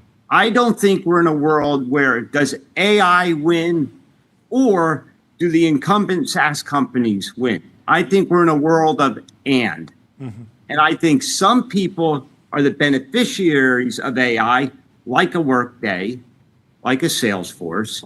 And then others maybe have more headwind because they can be disintermediated because there's AI and you don't need access to all that data. I personally believe all of the challenges with software companies at scale and what's happening in the stock market are completely overblown. I've been saying that repeatedly. They're not going anywhere. Incumbency is incredibly powerful in the enterprise. Incumbency is even more powerful when a company like Workday, who I was blessed to be there for over 3 years, has a 98% gross retention rate of 11,000 customers, 65+% of them being Fortune 500 companies. Not going anywhere. And the other thing we can't forget is why I say and is because what matters in the enterprise is scale, security, and compliance. And some of these big SaaS companies have that. That all being said, the pace and rate of change that can happen outside of the big incumbents and big SaaS companies who are innovating like crazy. We're innovating at Workday like I've never seen. Have an opportunity to start completely fresh, can start from scratch, get to leverage all the technologies and all the models that are out there and build agents and agentic solutions faster than anyone else. And they're going to be able to go in the enterprise and provide value day one, either on their own or on top of and through some of these SaaS companies. So I think it's an and opportunity that's going to happen in the enterprise, in the market as a whole. There's going to be some winners, there's going to be some losers, but I think the current narrative out there of these SaaS companies being overblown or being in trouble is completely overblown. And obviously I'm biased. I think Workday stands in a very unique position to completely continue to crush the ERP market, both on the HR and finance side. And I couldn't be more bullish on the opportunity ahead. But at the same time, I'm super excited watching these young, talented people now that we get to invest in and how quick they can iterate leveraging AI and just completely disrupt markets, legacy markets that don't have all of the data, don't have the context, and don't have the workflows. What advice would you give to a Fortune 500 CEO that maybe is an incumbent that's thinking about buying versus building these agentic products? I tell them to do both. I think if you have all the data and you have the context of the data and you can build a great engineering team, right, that comes with an AI background, build as much of it you can. At the same time, go do acqui-hires, go buy technology companies that are completely AI native from the beginning and bring them into your organization. I wouldn't say do one or the other, it's both. At Workday, in the last 6 months I was there, we bought 4 AI companies and they've become part of the core fabric of the company that Anil and Garrett and the leadership team there get to take advantage of. At the same time, they bring in their talent on their own as they build out their organization. So I don't think you say it's one or the other. You have to do both. I think it's also one of the classic questions of what do you want your best people focused on? Do you want your best people building the same sort of stuff you can get out of the box from somebody else who spends all day long thinking about that thing? Or do you want your best people creating competitive advantage for your company? Like, I think if you're a Fortune 500 company right now, kind of a no-brainer to go with Harvey for everything related to legal, kind of a no-brainer to go with Sierra for everything related to customer support. You should probably try something like Expo to work on pen testing. Like, these are excellent companies with excellent people who spend all day obsessing over a particular problem. Why take your best engineers and ask them to go do that? Go do something that's going to be unique to you. Okay, last question. Pat, by the way, Pat makes a great point. Having spent a lot of time with CEOs of Fortune 500s around the world, there's this whole narrative, we're going to do it ourselves, we're going to build our own agents, and they will do some of that. But why, if you can go to a Harvey, right, get what they've already built and leverage it and very quickly get a return on that investment, so there's a time cost to value equation here for the enterprise, go with that solution and let them go focus on financials or insurance or retail or whatever is CPG, let them focus on what their core business is. Why build that technology if someone can do it much faster outside the company? Okay. Last question for Carl. A few years ago, you were spotted at the Allen and Company conference sporting 2 coffee cups. You have an incredible amount of energy. Are you a 2 coffee in the morning guy, or were you bringing an extra coffee for a friend? Well, the answer, I hate to use the term again, but both. Okay. I was bringing coffee. I was bringing a coffee back to the room from my amazing wife of 35 years, Anna. And I used to drink probably 8 to 10 to 12 cups of coffee a day. There we go. Wow. That's all I have all day. That's amazing. And that's all I have all day until I get to dinner. When I eat dinner, it's my one meal a day. That's fantastic. Wow. Incredible amount of energy. Well, it's clearly working. Thank you so much for taking the time to come chat with us. It's so good to see you guys both back together. Yes. Thank you. And I just want to say, listen, I just want to thank Pat. Yeah. I want to thank Alfred. I want to thank the entire partnership here at Sequoia for allowing me to join them and serve alongside them. Yeah.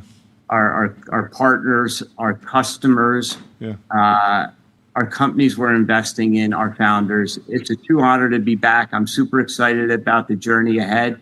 And I think, Sequoia is uniquely positioned to continue to be one of the most iconic, mission-oriented venture firms of all time. And I'm proud to be back part of it. Yeah, we're excited for you. Thank you so much. Incredible stuff. We will talk to you soon. Great to see you guys. Have a good rest of your day. Cheers. Goodbye. Let me tell you about 10 to 12 coffees a day. That's incredible. They're the makers of Devin, the AI software engineer. Crush your backlog with your personal AI engineering team. And let me also tell you about Fin, the #1 AI agent for customer service. If you want AI to handle your customer support, go to fin.ai. And without further ado, we've been running long, but we will bring in Jim Cantrell from the Phantom Space Corporation. Sorry to keep you waiting, Jim.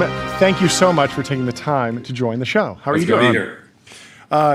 Please, you have a fascinating background. Give us a little bit of your background leading up to this company, and then I want to talk about how you're thinking about the business and also just the orbital economy more broadly.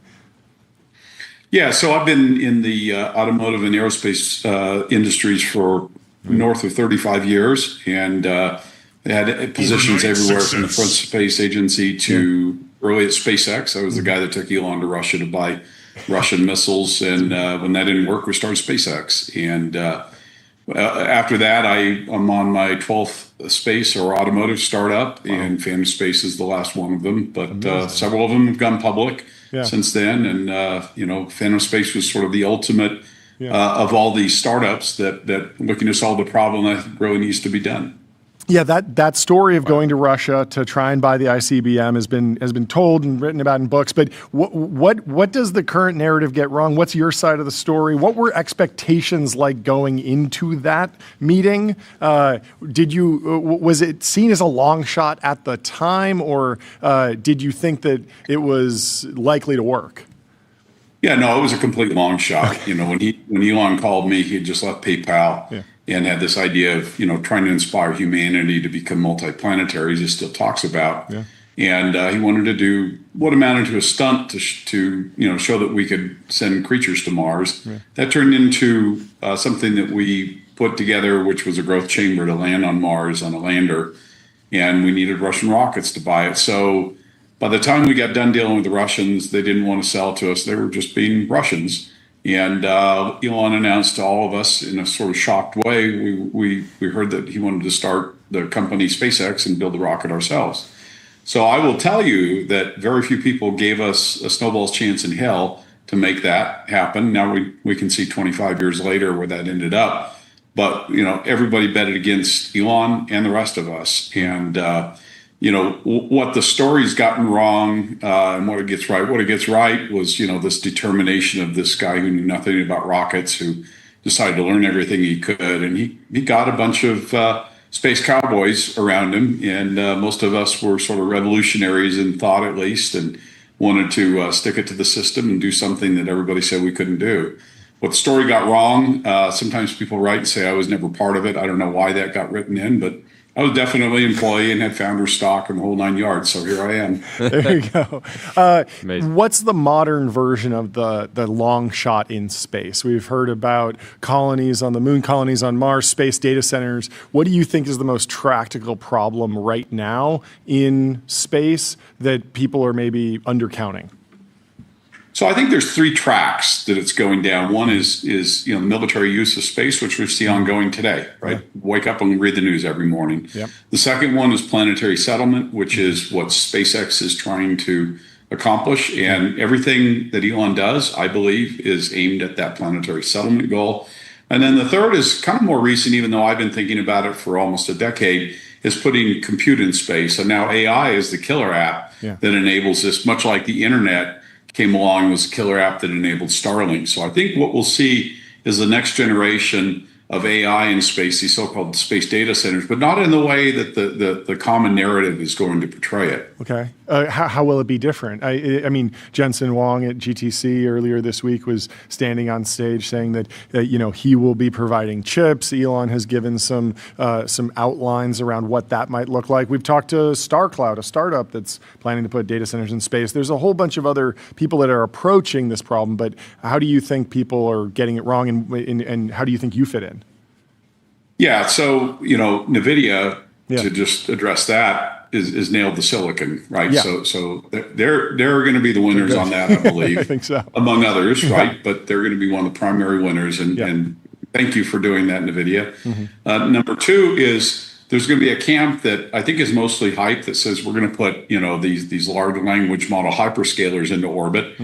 If I'm generous, that's maybe 20 years out, right? Yeah. And it's like flying a big factory on a huge rocket that doesn't exist there. Sure. So everything that's going to happen in the future is going to be distributed data centers on a much smaller scale. Everything's more expensive, right? So we're at least 10 times, maybe 100 times more expensive to do something in space today. So the really killer app I see is to put AI inference in orbit close to where the data tsunami is being generated. And today it's a tsunami, and tomorrow it's going to be a mega tsunami.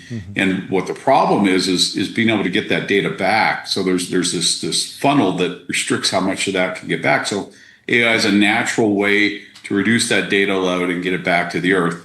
Maybe later we'll solve the issues with with the Earth power and heating.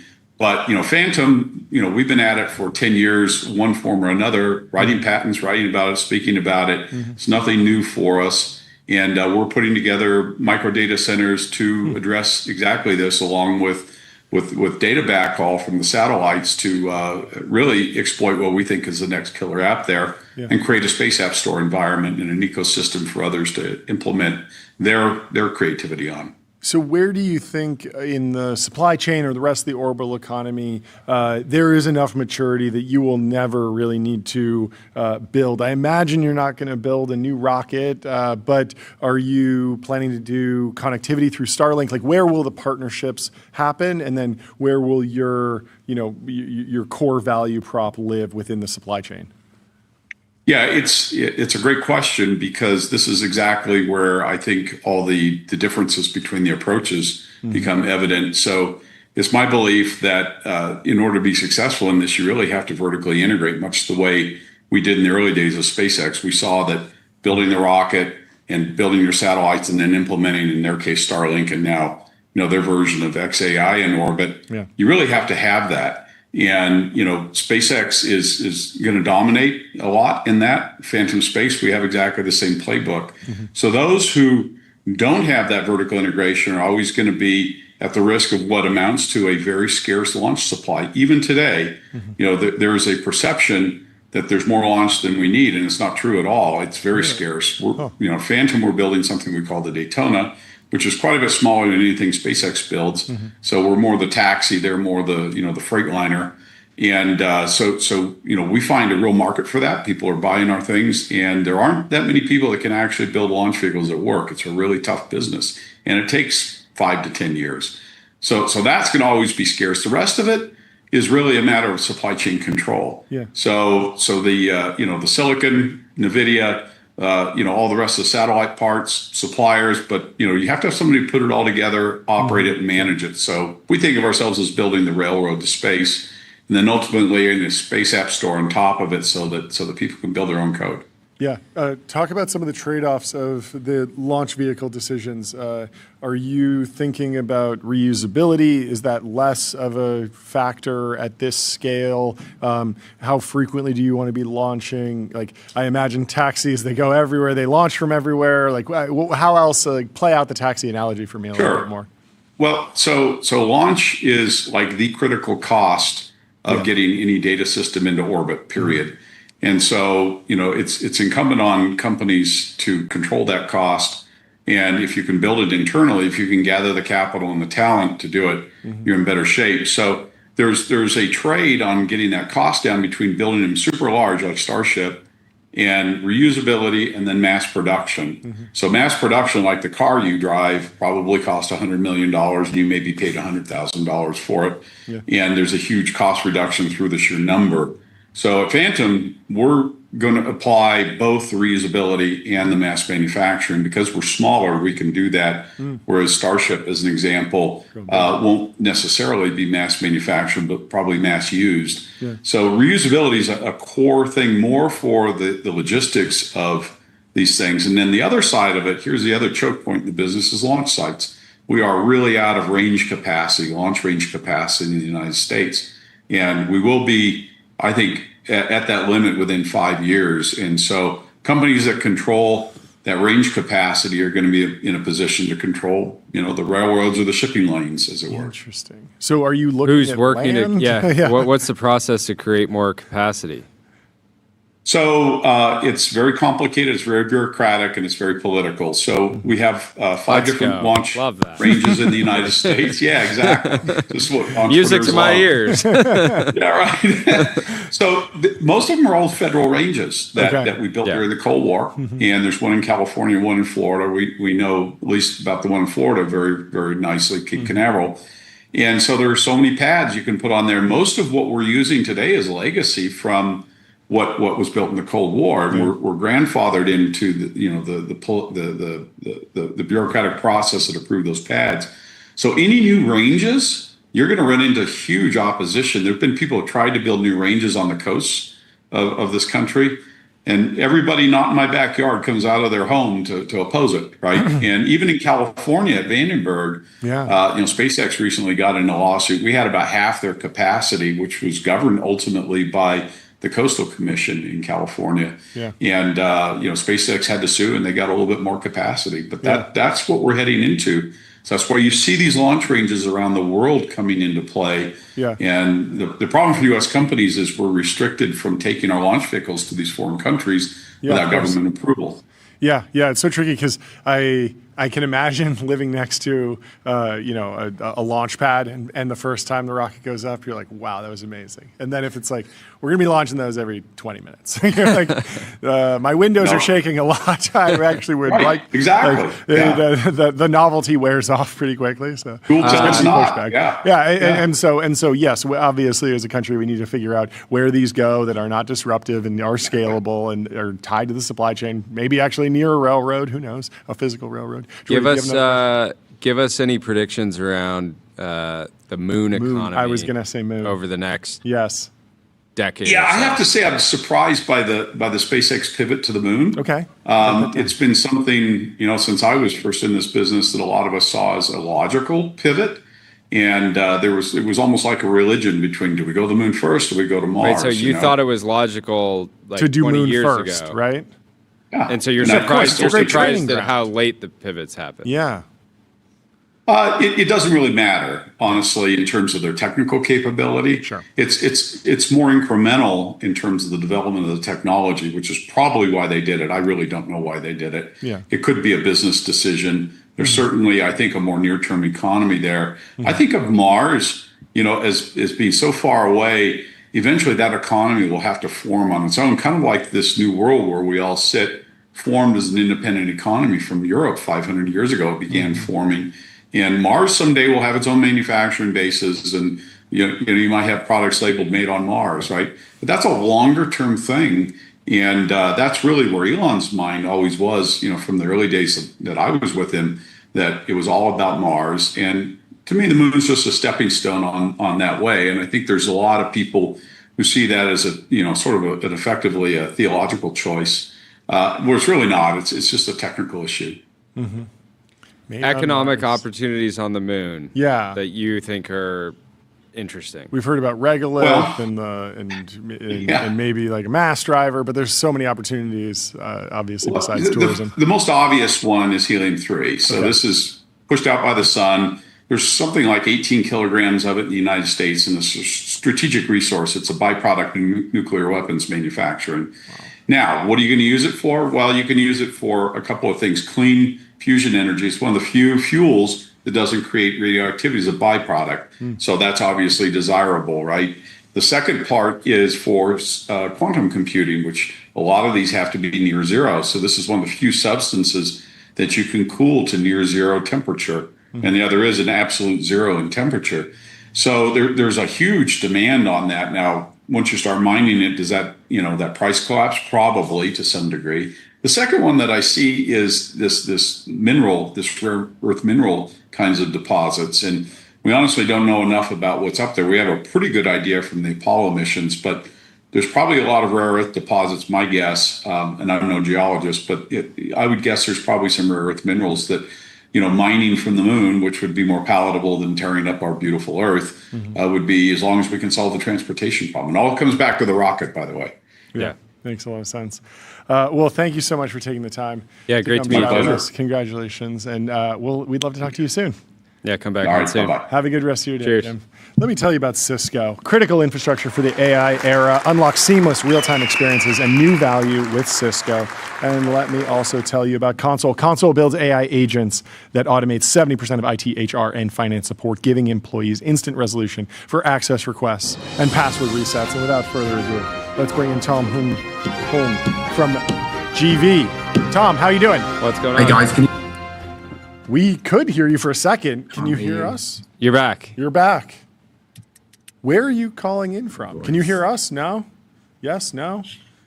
Check. It's okay. Check. Can you hear this? I'm going to tell you about Sentry. Sentry shows developers what's broken, and it helps them fix it fast. That's why 150,000 organizations use it to keep their apps working. Could you hear that?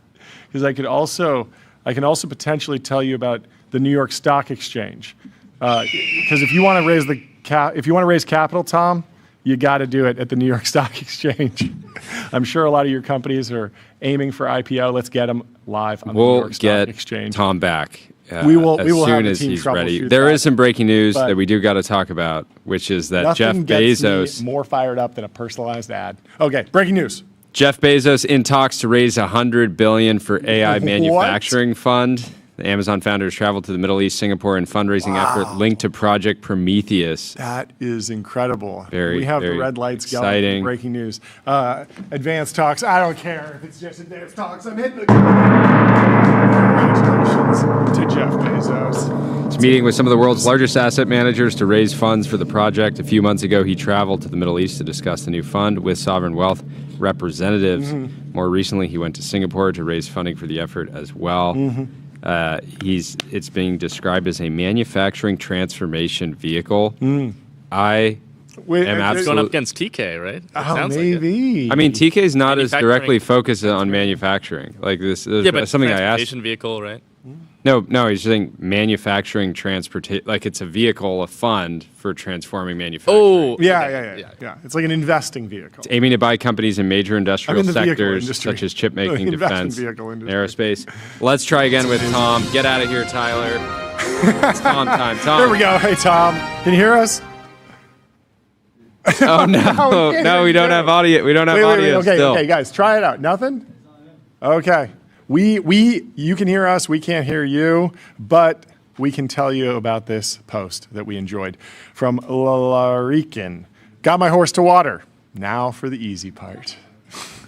I'm going to continue. The fund is aiming to buy major industrial sectors, such as chip making, defense, and aerospace. It would dwarf the size of some of the world's largest buyout funds and rival SoftBank's $100 billion fund. I got to wonder how much do you think Jeff is pitching in himself? I could see him, anchoring. He's like, I'm good for 30, something in that range. Yeah. He's got some fun. But this is such a white pill. Yeah? Why? I mean, this is like, we need to manufacture, basically we need to reindustrialize America. Yeah. We're not going to do it by just copying everything from the past. There's some element of transformation that needs to happen as well as new efforts. Yeah. And this is tremendous news. Yeah. And I mean, there has been like a venture capital boom in reindustrialization, but most of the funds that we talk to that are in that category are 50 million, a couple hundred million, certainly nothing at this scale. And this has got to be incredible news for the founders that we talk to that are part of the reindustrialization effort, because they have a new potential investor. Did you see that OpenAI has acquired Astral, who will be joining the Codex team? So finally, OpenAI has Astral Codex, which of course is a great play on Astral Codex 10, the blog, which has some fantastic articles. Let me tell you about Okta. Okta helps you assign every AI agent a trusted identity so you get the power of AI without the risk. Secure every agent, secure any agent. Will OpenAI increase the cost of ChatGPT? This is a Kalshi market out there. It's at a 46% chance. If either ChatGPT Pro or Plus have a price increase after January 2nd, 2026, and before January 1st, 2027, so in the year, based on the current pricing of $20 a month and $200 a month. What do you think? I feel like this isn't financial advice, but I feel like they're not going to move the price points because they're focused on so many other things. Yeah, the only thing is I could imagine an additional plan on top of it. Yeah, but that totally. would be an incremental plan Max. versus changing Max is the price. right there. We got Pro, we got Plus, we got Pro. Sign me up for the Max plan. And I think they also have a Lite plan. And I would imagine there's Go. Yeah. So I would imagine that there's more tiers within there. At the same time, give Tyler the goat. Ripping the Band-Aid off of price adjustments is extremely painful, and probably the earlier you do it, the better. Like Netflix. Yeah. Like Netflix has been increasing prices, and when they're at $9.99 a month or something, it's very normal. And then when you go up, everyone's, you raise the price. But if you just raise it every couple months. Anyway, we're good. Third time's the charm. How you doing? I'm very good. Can you hear me, guys? Hey! Yes. Fantastic. Introduce yourself. Who are you? I'm Tom Hume. I'm one of GV or Google Ventures' managing partners. I'm based in London. I'm going to bring as much energy as Carl. I love it. It's a tough act to follow, but it's a good start. AI, good or bad? What's your strategy? What are you investing in? What are you seeing?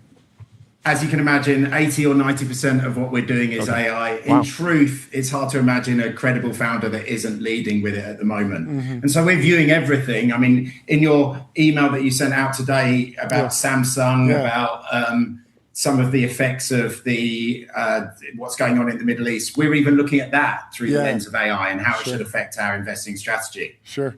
And then in terms of the portfolio founders that you're talking to, how interesting is the sovereign AI efforts? How interesting is just finding amazing entrepreneurs that are going to run through walls all over the globe, and they just happen to be there, so you're the first point of contact, you meet them early, versus maybe going to an American entrepreneur that has some traction and you're going to help them, if you join the board, you're going to help them go global. What are you thinking?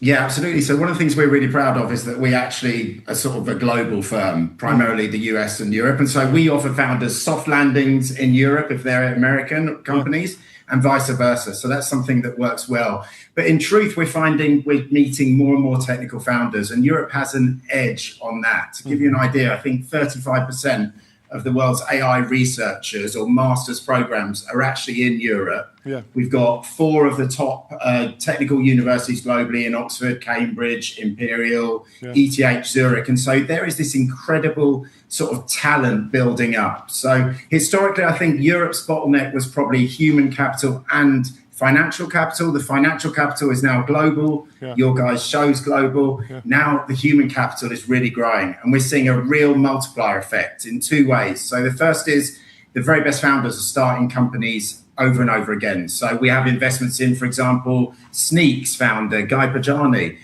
who has now done Tessel. Most of our European founders are actually repeat founders. And the second thing is we have an equivalent of the sort of PayPal mafia happening. So we were early investors in Go Cardless. We've now seen other companies coming through as a result of that, like Monzo. And I think you'll just keep seeing that multiplier effect. Side. Got it. Yeah. Does Europe broadly give England enough credit for DeepMind? Because it got rolled into Google so quickly, but I feel like the UK punches way above its weight in terms of AI research with DeepMind, and maybe that's under discussed.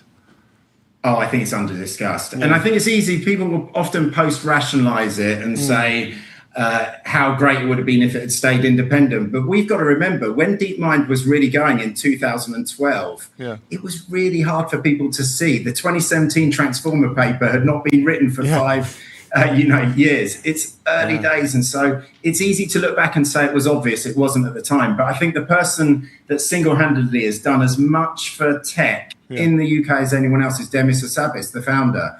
He insisted on keeping a base here because he knew the technical talent was here. And now we're seeing that kind of multiplier effect. So there's great NeoLabs being funded right now. You've got reinforcement learning companies like Recursive Superintelligence. Like Tim Rocktasho is based here, Richard Sosha and team over on the West Coast. You've got Ineffable, Dave Silver's new company. You've got world model companies, and these are all coming out of GDM. So you're getting this multiplier effect. They deserve huge credit for that. For every one, sorry, after you. Yeah. When you look at a NeoLab, it feels like there's a thesis where it's just, okay, you have a brilliant technical mind, they're going to go explore. The price might be high, but you're underwriting it as, a venture style bet. There's a chance that something great comes. But do you have, or at least from conversations, do you have an idea of how the NeoLabs might plug into the broader AI ecosystem, either through partnerships with big labs, or are you talking to NeoLabs that are saying we can leapfrog on certain vectors, or maybe we can launch our own consumer product that's happened before? How do you think about where the NeoLabs fit in post the research phase? Yeah, one of the questions we've been asking ourselves is the current S-curve of technology that we're on, perhaps the third phase of large language models and diffusion models, like the existing companies are doing very well, and they're often chasing benchmarks. You become what you measure, and so they're really driving fantastically into that. The question is, what are the other S-curves of technology that could be explored? And the two that I think are really interesting are world model companies at the moment. So AMI Labs just got funded. Our portfolio company, Odyssey, is going in that direction from diffusion. And then reinforcement learning, we think there's huge work can be done. So if novel breakthroughs can be made on either of those, we think that they actually can be complementing to the existing companies, and they could work in addition. So very rarely they may go full stack and create their own product. Often they will actually service their unique intelligence through API. Yeah, that makes sense. Predictions around the next breakout prosumer product from Europe. We've seen the Lovables, the granolas, anything that is like very on the radar in London, everybody's talking about, but hasn't necessarily broken containment and gone super global yet. I mean, one that everyone's really excited about, but it's partly we just exited the business to Apple, is people keep asking me what Q is. So Q's a Israeli company, second biggest acquisition by Apple. It was in stealth until the acquisition, right? Correct. So I was on the board for the whole of that period. We did we led the seed and did the Series A with our friends at Kleiner, Aleph and Spark. And that company is going to do something very special. A few years ago, we had a thesis that actually voice is really interesting because you can communicate in voice at about 150 words per minute. It's high input information because of intonation, etc., versus typing, which might be 90 words a minute. We invested in Neuralink, which is like the very invasive version of high throughput. And then we started exploring what are private ways to communicate by voice. And Q is that company. So I'm asked about that a lot at the moment. The other one I'm excited about from a consumer perspective is our investment in Nothing. Any ideas or guesses? It's probably not your information to share, but like time, Apple is making, huge push and effort right now. They need to show the world that they still got it on the software side. Is Q something that, Apple, iPhone users will get to experience in 2027? Is it the longer term? Will they ever kind of like, do you think there'll be like a moment where they're like, wow, this is, a huge... I think it's going to be a wow moment, and I think it'll be in 2028. Okay. And our belief is actually that if you believe the software, the models actually kind of overshoot requirements, then a lot of the value will actually accrue to the physical devices because it'll be the distribution point. So we, for example, invested in Nothing. They just sent me their new product, which I'm going to unbox after this. But incredible smartphones. We believe that actually the value accrues to the distribution, and so whoever owns those smartphones. Yeah, Carl being in the position of they've proven they can make beautiful products, but then also being able to be really flexible and quick around implementing AI all the way down to the hardware level is a very cool position to be in. Yeah.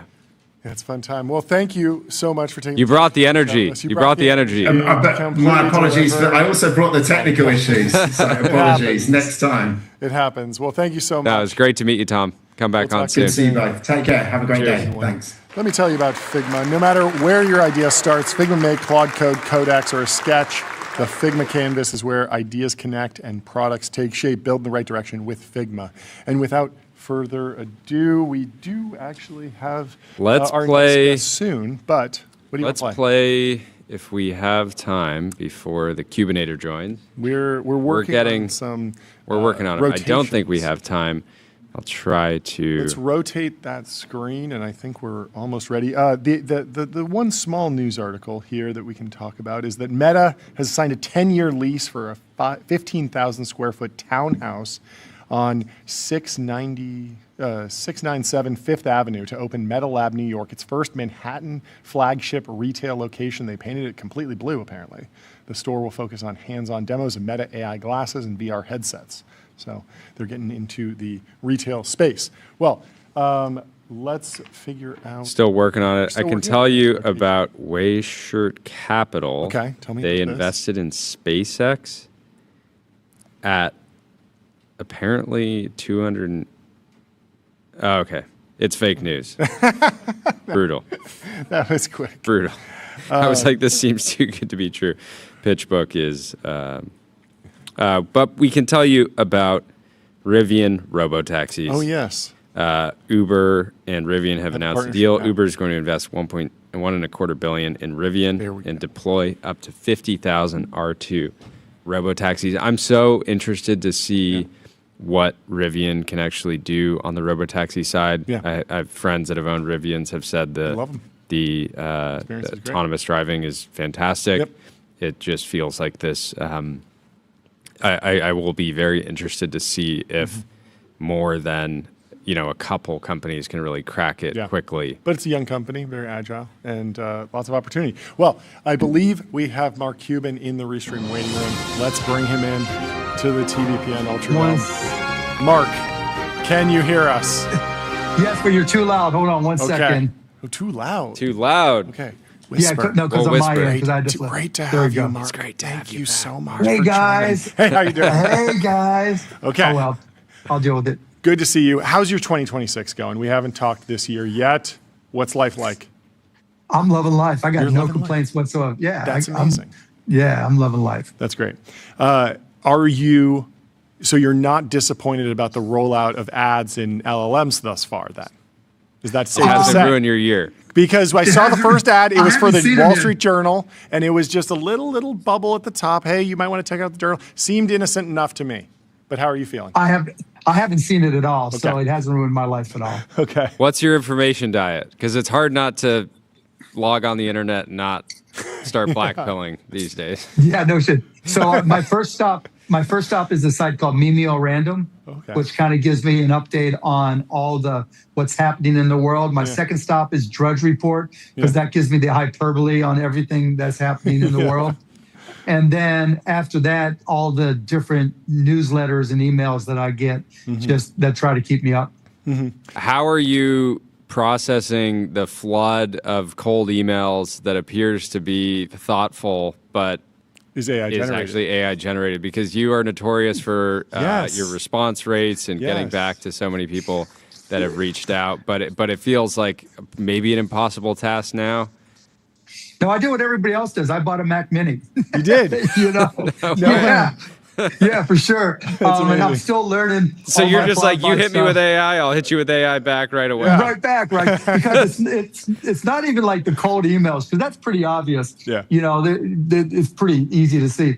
It's people subscribing me to shit, and the good news is Gmail has an unsubscribe button. So you just got to train it to hit the unsubscribe button. Then I just review it and all that shit. So it's still a work in progress, but at least I have a path. Well, the issue with us is that historically, if you had a podcast and somebody wrote you an email and said, "Hey, I really appreciated this moment where you're talking about this one thing," totally, you're like, "Oh, they actually listened to the show." And then you could actually tell, like, "Hey, at least they press play, and at least they found a moment." But now the AI just does it instantly, so there's no way to clock whether somebody it's real or not. Yeah. And that's okay, right? Because the response rates most likely will be so low. We're in that trial and error phase where people are like, we're going to try it, see what happens. Maybe we'll get lucky, and then they'll get bored, and then it'll drop off. Yeah. Is owning a Mac Mini a green flag for entrepreneurs these days? Talk to me about what you're seeing in early stage startups in this AI era. Like where are the interesting builders? What patterns are you seeing that are like, oh, I didn't think that this person would be going down the founder road, but they are now? Yeah, agents for everything. Yeah.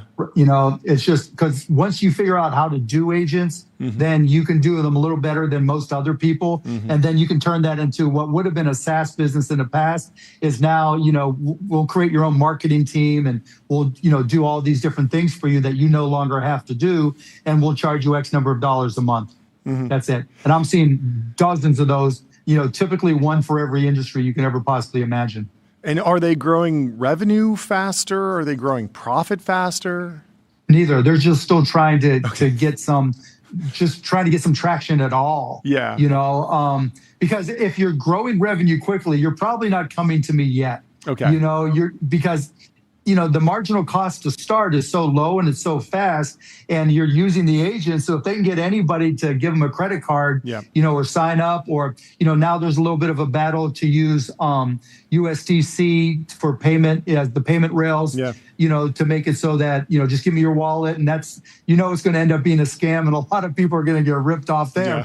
But I think the real thing right now is agents for verticals and trying to turn that into replace all your employees so you can start up or you can cut costs. Do you think any of those agent-focused sort of like niche, at least niche to start businesses would be a fit for Shark Tank?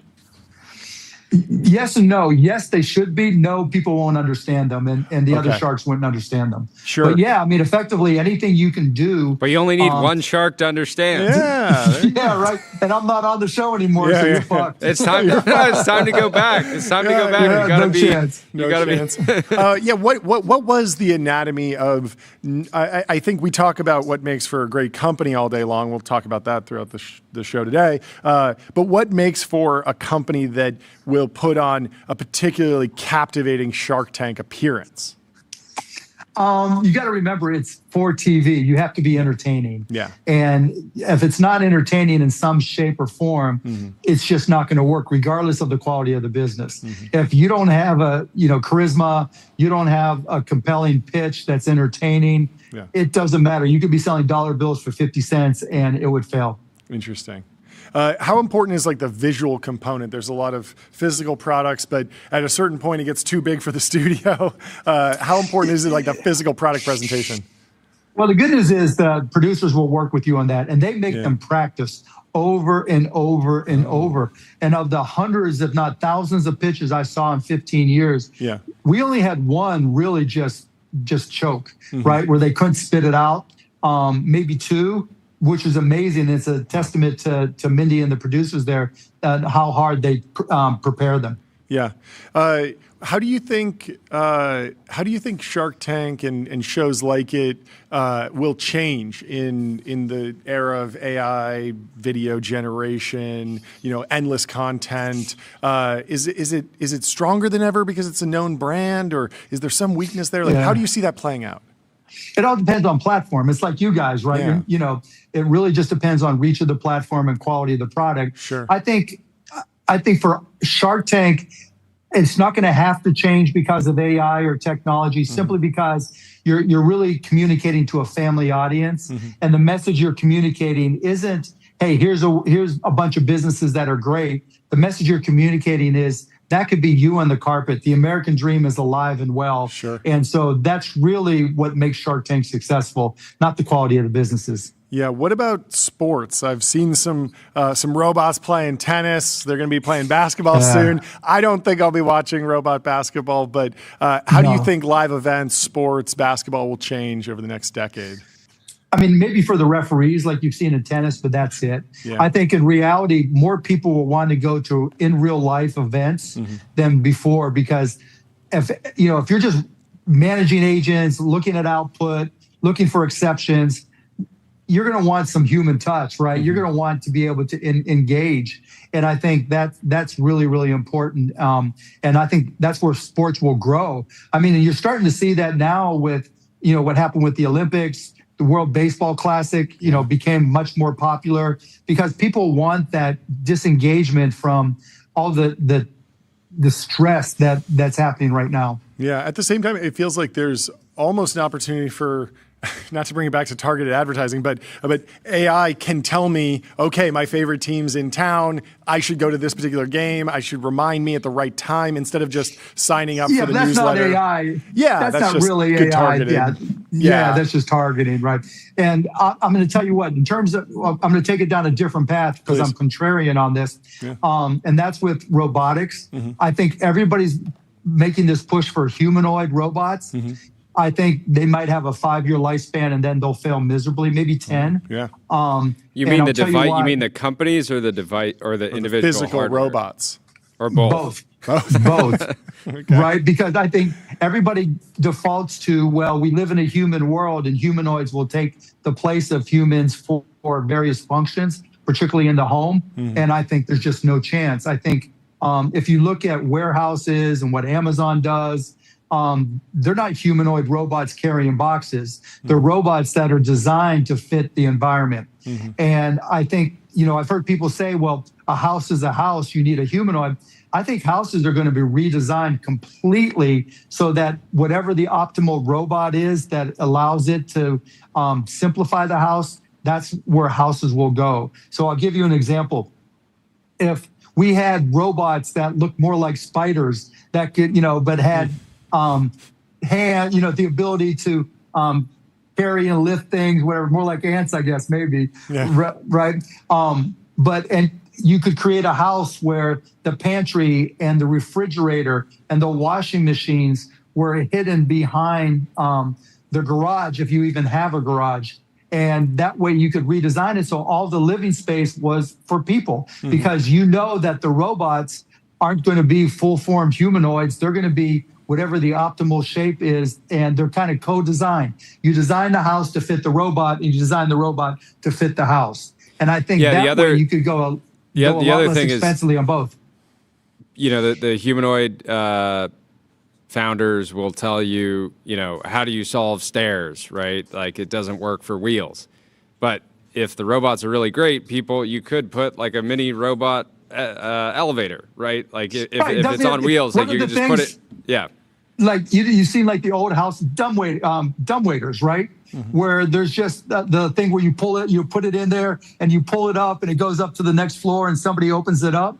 You're going to see, a mechanized equivalent to that, right? Where it recognizes the little, ant robot that's coming up, and it opens up a little door that's, that leads to the size of whatever it is it needs to carry or whatever. And then it goes up the dumbwaiter, does this thing on the next floor, the next floor, the next floor, and does what it needs to do. I don't think, stairs are an issue at all. Yeah. How do you think about these types of ideas, AI products generally getting rolled out and then bumping up against like human guardrails? Like when I hear that, I think like that sounds incredibly sci-fi and potentially possible from an engineering perspective. But then, you try and, remodel your house and you're stuck in permitting for 2 years. And so that tends to slow the progress down a little bit. Is that a real thing? Technology. Okay. Yeah, of course it is. But that's all technology during the interim period, right? Sure. There's always a transitional period where you go from the old to the new. Like back in the day, there wasn't enough electrical outlets for your PC. There wasn't enough, you had to go into the walls to run all the Ethernet cables and all that shit, right? And so houses and offices weren't designed for that because it wasn't considered when they were built, but they adapted. You found ways to adapt, and it'll be the same thing with homes. It'll be the same thing with offices. Yeah. We'll find ways to adapt. I think, the biggest challenge going forward is going to be as we go from an LLM world to a worldview world of AI where we're taking in video and learning from the video and extracting rules from the video.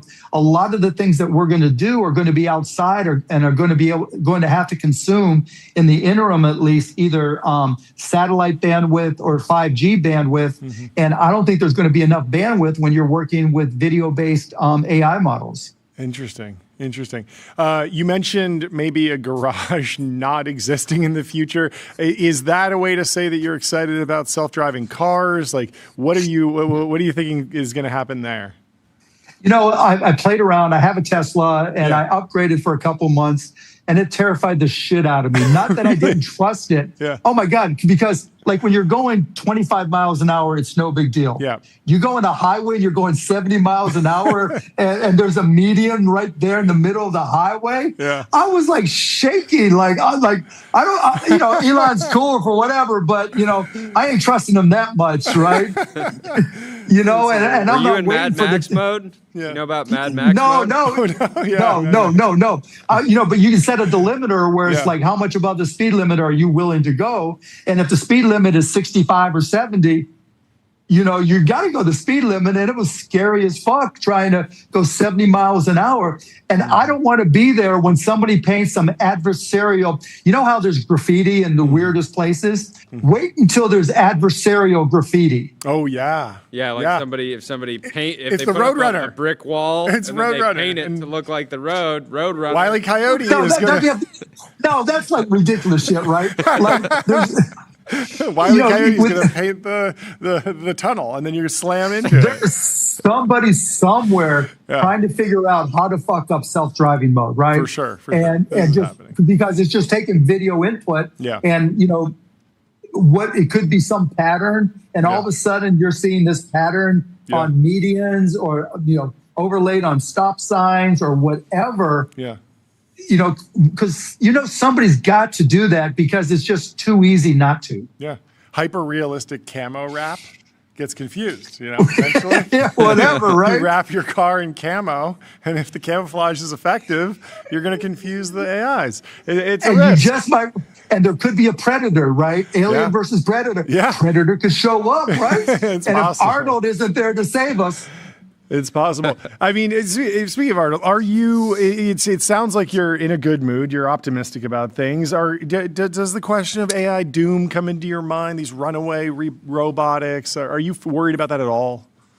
No, not even the least bit. For the reason I just mentioned, right? In order, like right now, it's LLMs are basically bimodal with some video, right? Where it's almost all text and pictures with some video.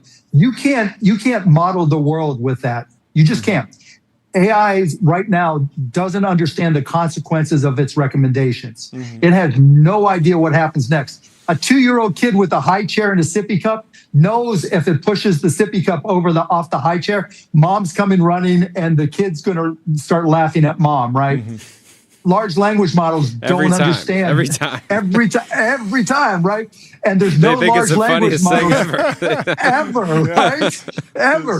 And it's hysterical, unless you're mom, right? But you get the point, right? The large language models we have today can't do that. And so we have to evolve to models that can capture the world and physics and deal with the latency of capturing or not having access to video that you can't see. And so you have to try to model that. And not only does that take up a lot of processing power, but it takes up a lot of bandwidth, as I mentioned before. And so the Terminator's taking over. I just don't see how it's going to happen. Now, you can have localized brains for military applications, and power get better, and manual dexterity will get better, all that. But that's not going to allow you to take over the world, right? That's going to be application specific. So I'm not afraid of that at all. And I also think that, we're talking about agentic applications.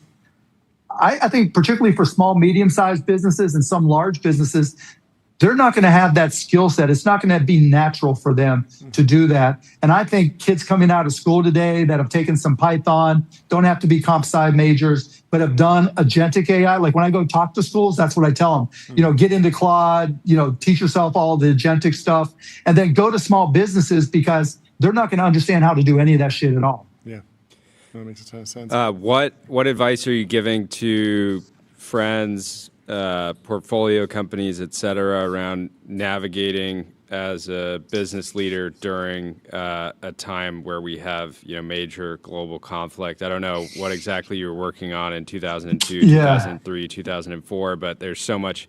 I mean, right now, everyone's hoping for a quick end to the conflict, but it's hard to lean on that. It's funny. In 2002, when we attacked Iraq, I created something called the Fallen Patriot Fund, which was just money available that I funded myself, money available for the families of soldiers who didn't return, or soldiers that were horrifically injured or disfigured or whatever it may be, and we paid out millions of dollars. But the bigger point was, the way the media world was back then, we kind of just trusted what was presented to us by the gatekeepers, right? You could have an opinion whether it was right or wrong, but hey, there were WMDs, right? Weapons of mass destruction, and we kind of trusted. Now there's so many information sources and social media, and we really only consume what the algorithms show us, and each one of us has a different algorithm. Like the three of us, algorithms are like fingerprints. No two are alike. And because of that, everybody's got a different perspective on what's going on in Iran and what's happening around the world. And to me, that's scary, right? It's hard to know what's real and who to trust. And now with AI, video, what's been created. And we really are in our cross our fingers and hope things work out for the best, because I don't know that there's a way for anybody to really participate in a decision or make a good decision. We're all trying to predict the future together, but based on wildly different kind of influences. Exactly. We don't have access to the information we truly would need in order to make a cogent decision or even have a decent opinion. I mean, we just don't. And we spend more time trying to filter and determine what's real and what's not, so that it's almost impossible to really do anything but just hope and pray. Mm-hmm.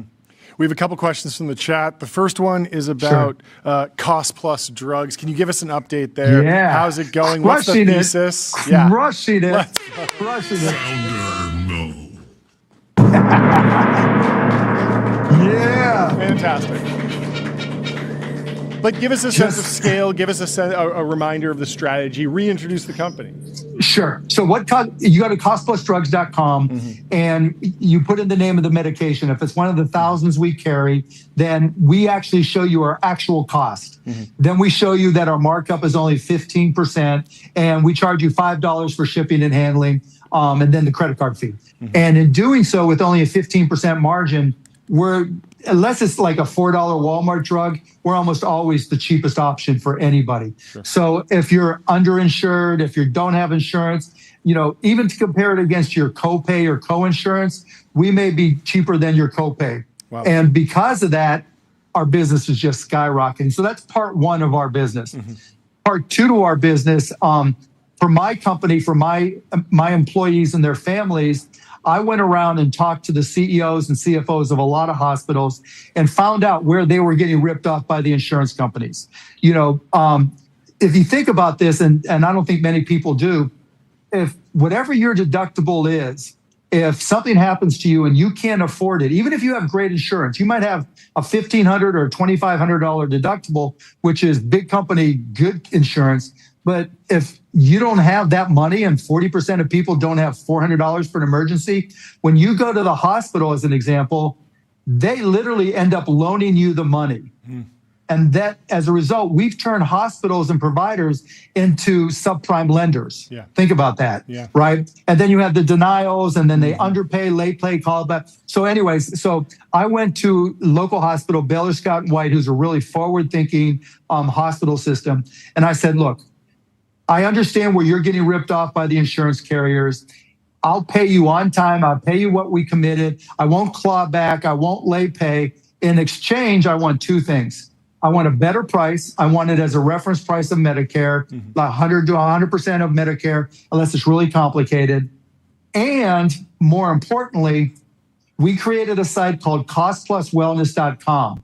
And we are going to post this contract on costpluswellness.com so that any business, you guys, TBPN, anybody, any size that wants to direct contract can reach out to Baylor Scott White and get the same pricing that we get. And it's just blown up. I mean, it's just incredible.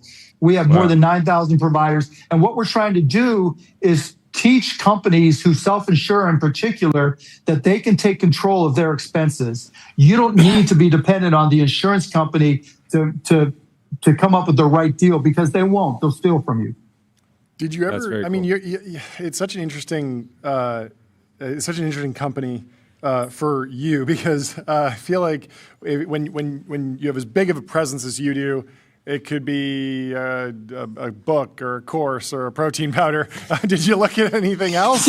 Or have you burned out on that stuff? Powder, baby. Creatine. Protein powder. The Cubanator protein stack. I'm in the, but no, this is obviously much more important. Yeah, I just thought, nobody looks at healthcare and says, the economic side is great. Yeah. We're doing it the right way in this country. It's the exact opposite. And so if you're going to try to disrupt, go big or go home, right? Okay. Another question from the chat. What's the most underrated business you've seen in your career? I think they're talking about something that like it is the moment you saw it collect and you were like, okay, this is like a wildly mispriced asset or something that could really fly. Streaming. Yeah, we called it internet broadcasting. I sat down with a buddy of mine in 1995 at a California pizza kitchen, and he was like, how can we listen to Indiana basketball in Dallas, Texas? Yeah. And this is right when the internet had just started, right? It was brand new to everybody.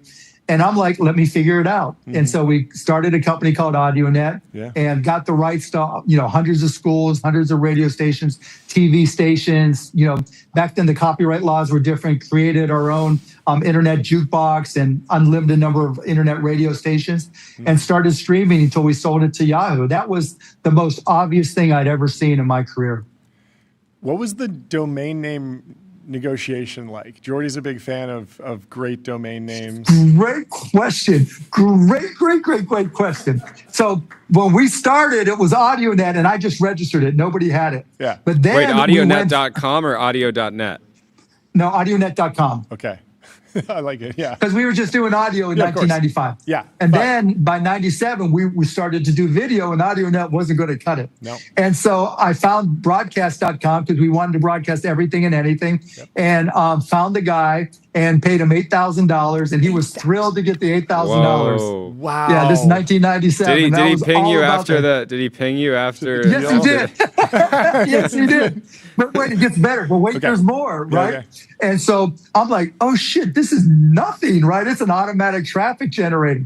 And so I started going out there and just glomming up and just grabbing all kinds of URLs so that we could put content on them and then drive it back to broadcast.com. So literally, I own Final4.com. I own Baseball.com. I own Sandwich.com. You name it, I bought it. I would buy like just packages of URLs, right? And just and this is because people were just going to their browser and being like sandwich.com. Before search and they would type it in. Google didn't exactly. exist. So people would just type .com. Exactly. Everything was a portal, right? Everything was a front door. And so I was like, anything that generated traffic. And I've done it since. Like, I own MrPresident.com. Okay. I own Democracy.com. I mean, all kinds he privatized of really cool democracy. stuff. Make democracy private. I was worried. That's the most American thing I've ever heard. I love that. That's incredible. Okay, the last question from the chat, and we'll let you get back to your busy day. I want to flip it around. What's a business that you've seen in your career that you wanted it to work so well, but for whatever reason, the business just didn't achieve what you had in mind, and why? Yeah. And you don't need to be specific about this particular company. I mean, like a technology or maybe an anonymized company, something like that. Yeah. God, I'd have to think about it. You know that what was not the motorized skateboards? They weren't called with the two wheels. Hoverboards. Hoverboards. Yeah, yes. hoverboards. So I agree. I love the hoverboard future. Everyone traveling on hoverboards everywhere. Right? Yes. So a buddy of mine, his son was an engineer, and I was like, okay, this kid could try to come up with some new ways to do hoverboards, make them safer, etc. And so we started a company that did hoverboards, and there were so many more patents already in place than I ever imagined. We couldn't get past them, and that it failed miserably. Yeah. That was a very interesting boom, the hoverboard boom. It sort of came out of Shenzhen fully formed because there was a massive supply chain, and they were all over, but there was no one brand. There were like a ton of different brands because really what was going on was there was one amazing supplier in China that had like 20 different companies that were reselling it all. And they were making a killing. Oh, yeah, they were. Oh, yeah. Yeah, what is it still possible to create a widget and make like $100 million from it, or does or do the clones come? Because I know the guy who made like the fidget spinner, like his claim to fame. Right. That's cool. And but he didn't. It got knocked off like that. Yeah, I mean it was the kind of thing that like was a hit product. That's all on Amazon. Okay, on Amazon. Oh, so it's right. So I started talking to some Amazon resellers like mid 24 because I was just curious about some things. I'd see some things on X. And as it turns out, if you're an American seller, it may have changed, so correct me if I'm wrong. If you're an American seller, you can have one company that sells on Amazon, right? For your, but if you're Chinese, there's no limit. Yeah. And you don't even have to have a nexus. So if you're that American company and you're making sales and making money, then you have to pay taxes and define your nexus, and you know. So you're just screwed because you're screwed. Yeah. Yeah. Because so these Chinese companies, to this day, as far as I know, these Chinese companies don't have to have a nexus, don't pay the taxes, even though they're supposed to, right? You can literally have a Chinese bank account, and Amazon will send the money right to that Chinese bank account. And I was proposing to these guys and talking to some legislators at the time that Chinese companies should have to post a bond before they can sell a product and post it on a website that whatever.gov, so that, you know, the fidget spinner guy could come in and say, you know, or have an agent now that continuously checks to see if there's a knockoff of their product and then can challenge it. And then at least there's that $10,000 or $25,000 bond that offsets the risk for that fidget spinner. Okay. I know one widgets company that bought the next 5 most popular widget companies in the category that were knocking them off. Yep. And they just continue to operate them. Yep. But they have enough ranking on Amazon and they have the scale. Control of the market. But it's just so wrong. It's just it's so wrong that because whether it's China or Vietnam, any country, if you're outside the United States, you immediately have a cost advantage, not the manufacturing, but just from an IP, from an Amazon cost perspective. Why in the world is it cheaper for a Chinese or Vietnamese company to sell on Amazon and to easily knock off than it is for an American company to sell the original product? That makes no sense. So dumb. And legislatively, you could fix it in a heartbeat. You got to post a bond, $25,000 bond, depending on the size of the market, maybe more, and then give everybody 90 days to check it. And all of a sudden, the whole industry changes, and American manufacturing skyrockets. And because that cost of knockoff isn't just about the cost of losing sales. It's the administrative, the legal costs. There's just so many nuanced things that you have to spend money on. We have knockoff issues, and like we spend thousands of dollars to have our lawyer like chase them down and send takedown requests from our merch, like just T-shirts and stuff. Yes. Oh yeah, merch is crazy, and then IP too, right? Yeah. All the DMCA takedown notices because they're just scraping and reposting all that shit. Right. That's easy to fix if someone has the guts to do it. What is the anatomy of using your likeness once you've made an investment? What does the best relationship look like? I imagine it's very open and transparent, but I imagine that anyone who's been associated with you at all is trying to like slap your face next to their product and like pump it all over. And maybe you haven't invested yet and you just said, "Oh, it looks nice," and then they're like, "Clip it." He said it looks nice, Yeah, I mean, it depends on the company. Okay. Usually I don't even care. But two things. One, you know what Synthesia is? Synthesia.io? Yeah. I think so. They've been on the show. They have the avatars. Yeah. They have the avatars there, Victor and all those guys. Yeah. Well, I was their first investor, so I send them there. Okay, right? Your dog. That's a unicorn. Come on now. And I gave them like a lot of money. Yeah. I gave them a lot of money. And this was 10, 12 years ago, way ahead of the curve. Yeah. There we go.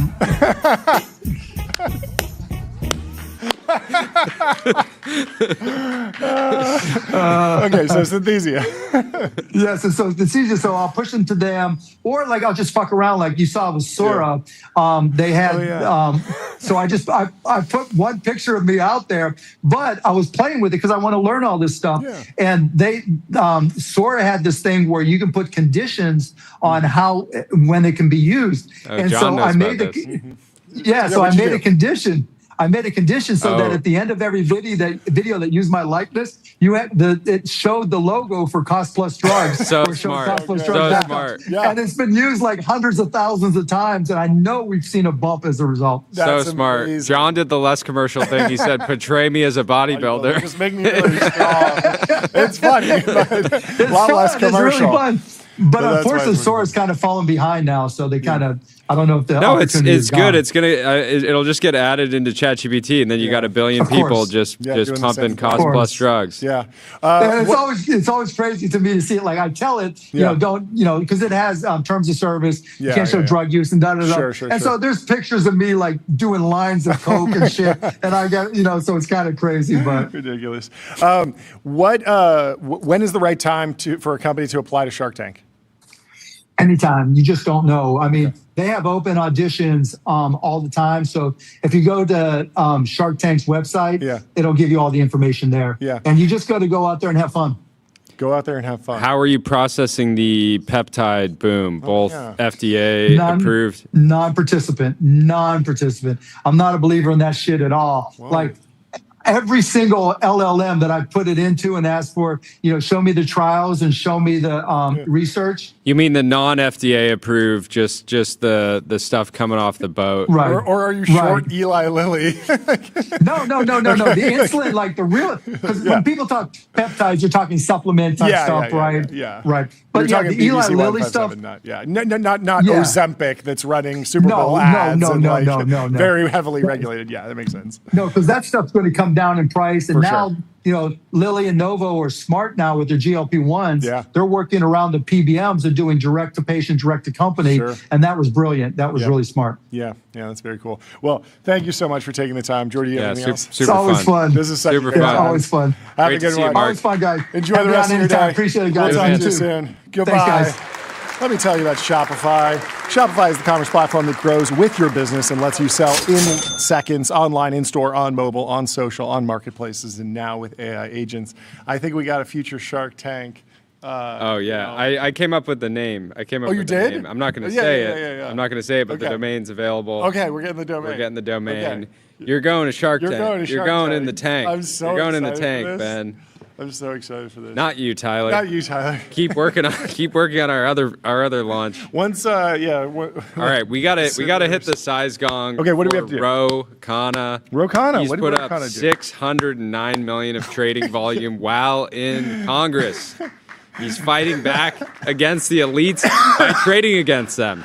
I was talking to Jordy about this morning, and I was like, volume is hard because you can be a very high volume trader, but I was reflecting on there are years when I just don't really trade that much. Or the only volume is the buy. And then you just hold or something. Yeah. But but he's putting up big numbers. But maybe he's running maybe he has like 10K in like a high frequency trading operation. Long short strategy. It's just they're just eking out milliseconds of a tick. Yeah, maybe he's running. Maybe he's got a stack of 40 open claw. Yeah, maybe he's been poaching from Jane Street, and so he's putting up a I mean, lot of volume. This is just insane volume from the anti-elite champion. It is crazy. He said, "You guys want to dance? I'm going to trade against you." How do you even have time to consider 37,000 trades? Like I mean, how many? I mean, that's how many minutes are in a year? In a year. That is a lot of volume and a lot of trades. 525,000 minutes in a year. So you can spend, 20 minutes on each trade if you're working 24/7. That is. He's been in. I'm sure there's something else going on. He's been in office for 9 years. It's probably just like a investment manager. Yeah, he says it's his wife's money prior to the marriage. Well, he's averaging 11 trades a day since he went into office 9 years ago, roughly. Yeah, and the stock ban legislation. And that's no days off. That's weekends, holidays. I don't know. Let everybody trade. Why not? Sounds like he's locked in. Trade at all times. What else is going on? We're removing sanctions on Russian and Iranian oil, which is craziness.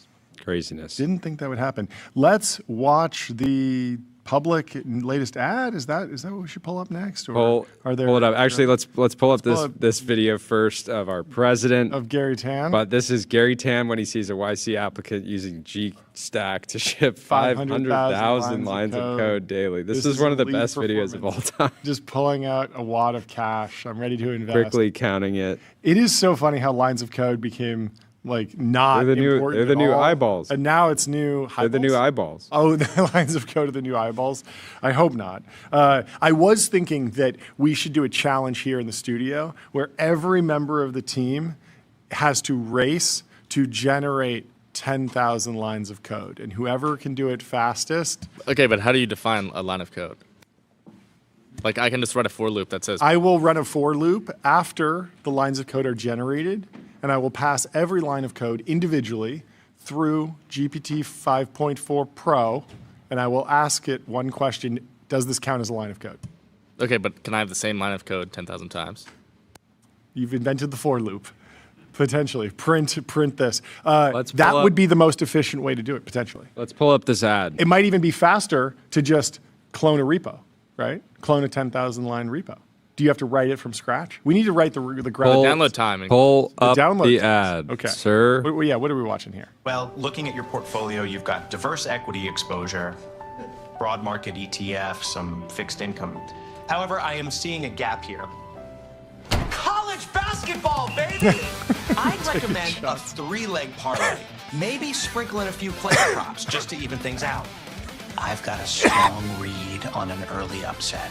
If you're looking for a broker that's not also your bookie, we invite you to try Public.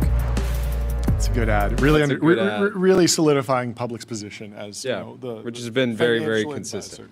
Yeah, very, very smart these days. Taking shots at other. I wonder if they're going to actually run that on TV for March Madness. Would that be the right place to run it?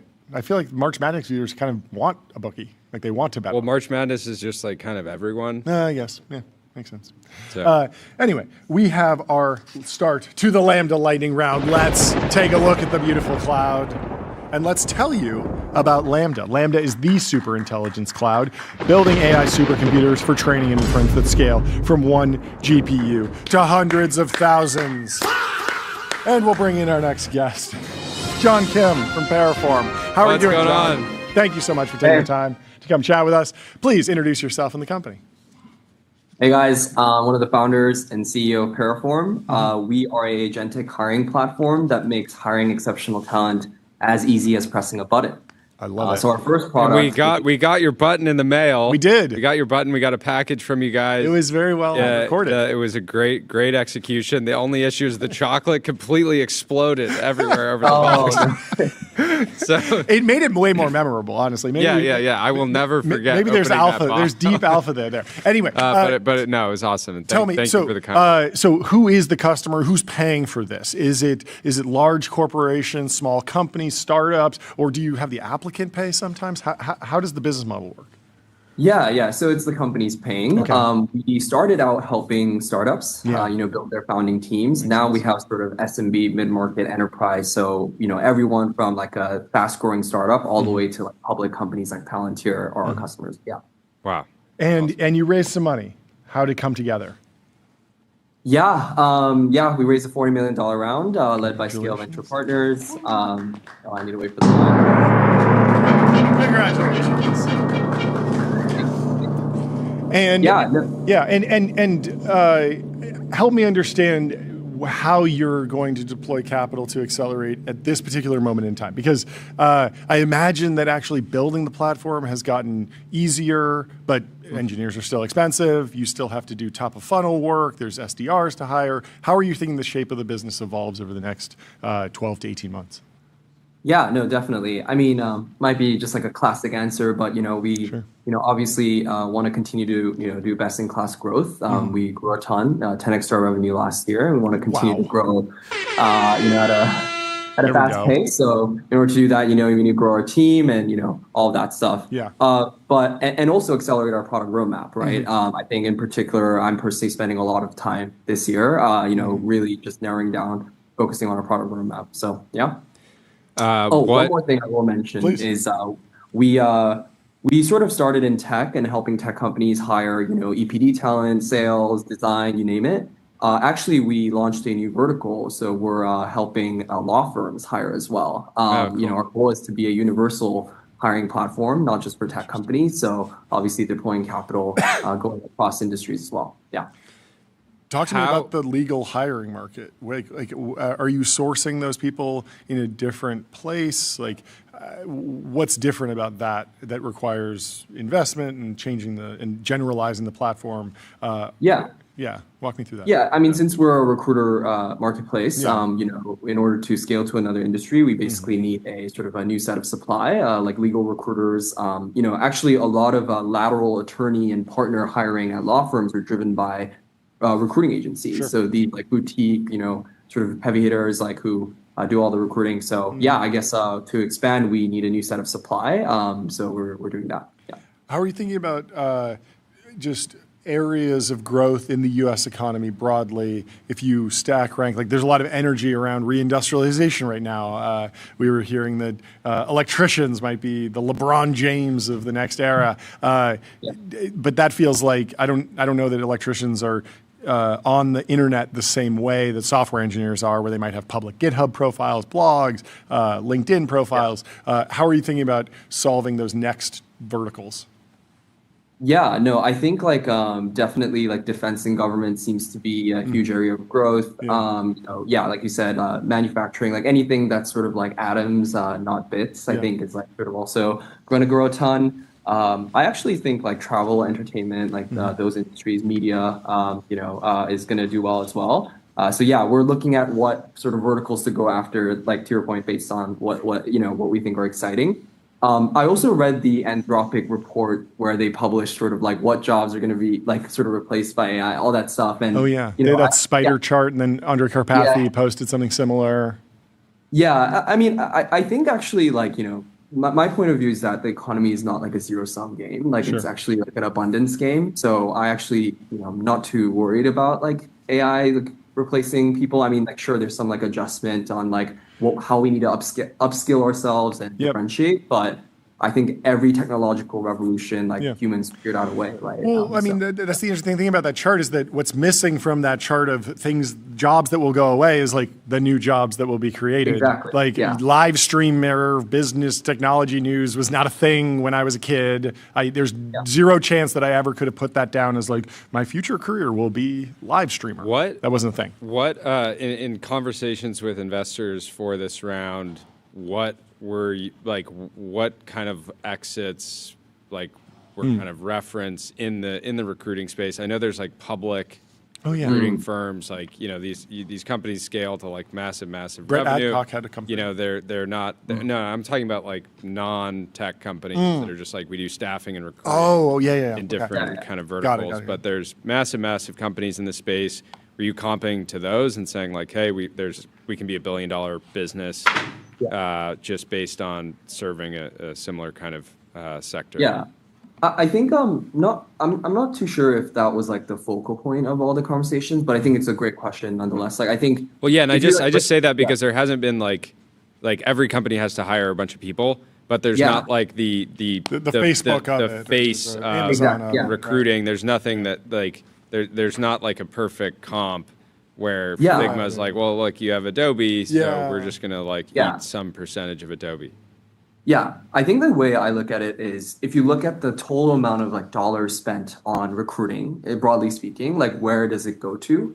And actually, the biggest spend category is external recruiting. So outsourcing recruiting, working with recruiting agencies, staffing agencies. So like that's sort of the biggest spend. But actually, if you look at traditional like VC dollars over the last 10, 20 years, it all went to like HR software or recruiting software. And that category is actually not that big. It's like maybe 10 billion. I'm not sure exactly, but it's not the biggest category.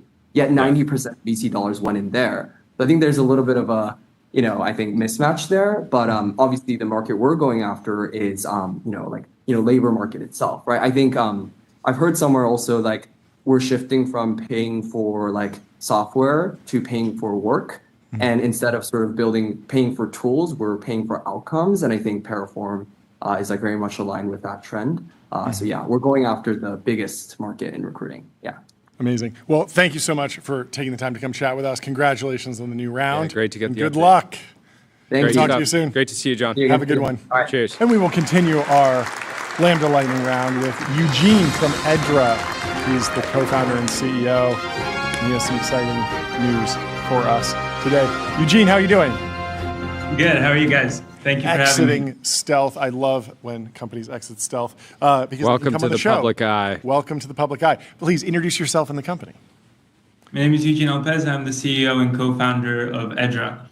With Edra, really what we saw is that models are smart enough to do basically any work inside an enterprise, but the only problem is you have to tell them exactly what to do, and nobody has that, right? Like you can't go to any company and tell them, just tell me exactly I don't know what to do. How am I supposed to tell you what to do? Yeah. So what we do is we built an agentic learning system that just hooks up to their existing systems of record, figures out what their people are already doing, writes it out for them so they can see it, and then we use that to actually automate and do the work. Makes sense. So talk about what it means to like just hook up to their internal systems, because I feel like there's 20 tools in every category and every company has 30 tools, and you multiply that together. That's a lot of integrations. Writing new integrations is easy, but is there a platform that you can sit on top of?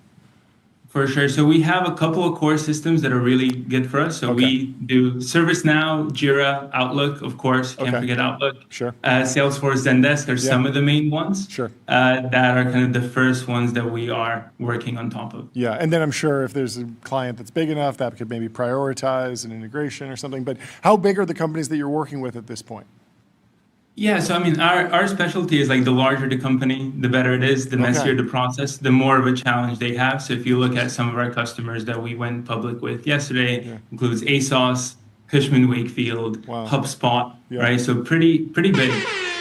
Yeah, what was the process like for closing those deals? Do you meet at conferences? I imagine that it's not some sort of direct response ad. You were in stealth. So how'd you get those deals done?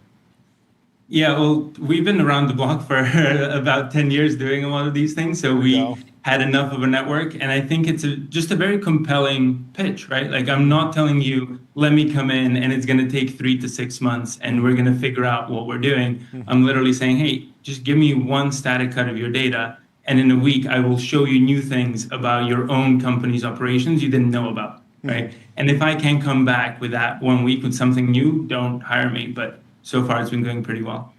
Are you throwing frontier models at every problem because you're in a high growth phase, you want to have the best possible product, or are you already offloading certain jobs to lagging models, open source models, cheaper models? Just how much of the Pareto frontier are you using these days? Yeah, so we need the smartest possible model to help us figure out what people are doing and what the process actually is. Yeah. But then if you do that well enough, you don't need a super sophisticated model for it. So we just need something that's good at instruction following, and it tends to be fine. That makes sense. And how much did you raise? I want to hit the gong. So we raised $30 million. Thank you. Congratulations. Just Sequoia, or did you let anyone else get a slice? So Sequoia led our A. We had 8VC and A-Star who they led our seed already. So we have continued support from them too. It's a murderer's row. Fantastic. Great lineup. Well, congratulations on the progress. Congratulations on exiting stealth, and thanks for taking the time to come chat with us today. Yeah, great We'll to talk meet to you soon. Thank you. Have a good one. Let me tell you about Restream. One live stream, 30+ destinations. If you want a multi-stream, go to restream.com. And we will continue our Lambda Lightning round with Ari from Run Sybil, who's in the Restream waiting room. Let's bring Ari in. How are you doing? Howdy. Good to meet you. Hey. Good to meet you. What's happening? Please introduce yourself and the company. Yeah, happy to. All right. So I am a man on a mission where we're trying to automate hacker intuition. I guess I can start with a brief intro to myself. So I was technically the first security hire at OpenAI back in 2019. I was a grad student at Harvard doing my machine learning PhD, and I saw GPT-2 come out, and I was like, wow, this would have been really useful back when I was a miscreant teenager doing insane operations on the internet. So I ended up bundling up a couple of demos of things that I would have made as a miscreant, and I sent them to Sam Altman, and I sent them to Jack Clark, who was the head of comms at the time. And then kind of the rest is history. They liked it enough that they invited me to come join. And so I was there for 3 years. I was a core researcher on GPT-3 and on the Codex model. I also built our first monitoring system for when we started offering the API as the thing that customers were then using to make sure the customers were following our terms of service. And then I left the company in part because we just didn't have a good answer for when the bad guys have access to everything. Black pill moment for me was when we were doing this anonymized review of model outputs. I saw somebody trying to lock a file system, and that could be totally benign, educational, like how does encryption work? Or it could be somebody, futzing around with malware and ransomware specifically. And there's really no way of telling that particular intentionality. And at the time, like our thought was, well, what if we focus on the monitoring, we just block people that are doing bad stuff? But realistically, when you have something that's as explosive as language models have become, you're not going to be able to like play whack-a-mole. You kind of have to get offensive with it. So I started this company. I have very blessed to work with my co-founder Vlad Ionescu, who built the red team at Meta. And then I have a team of really strong engineers that we pulled from some of the top security engineering teams in the industry.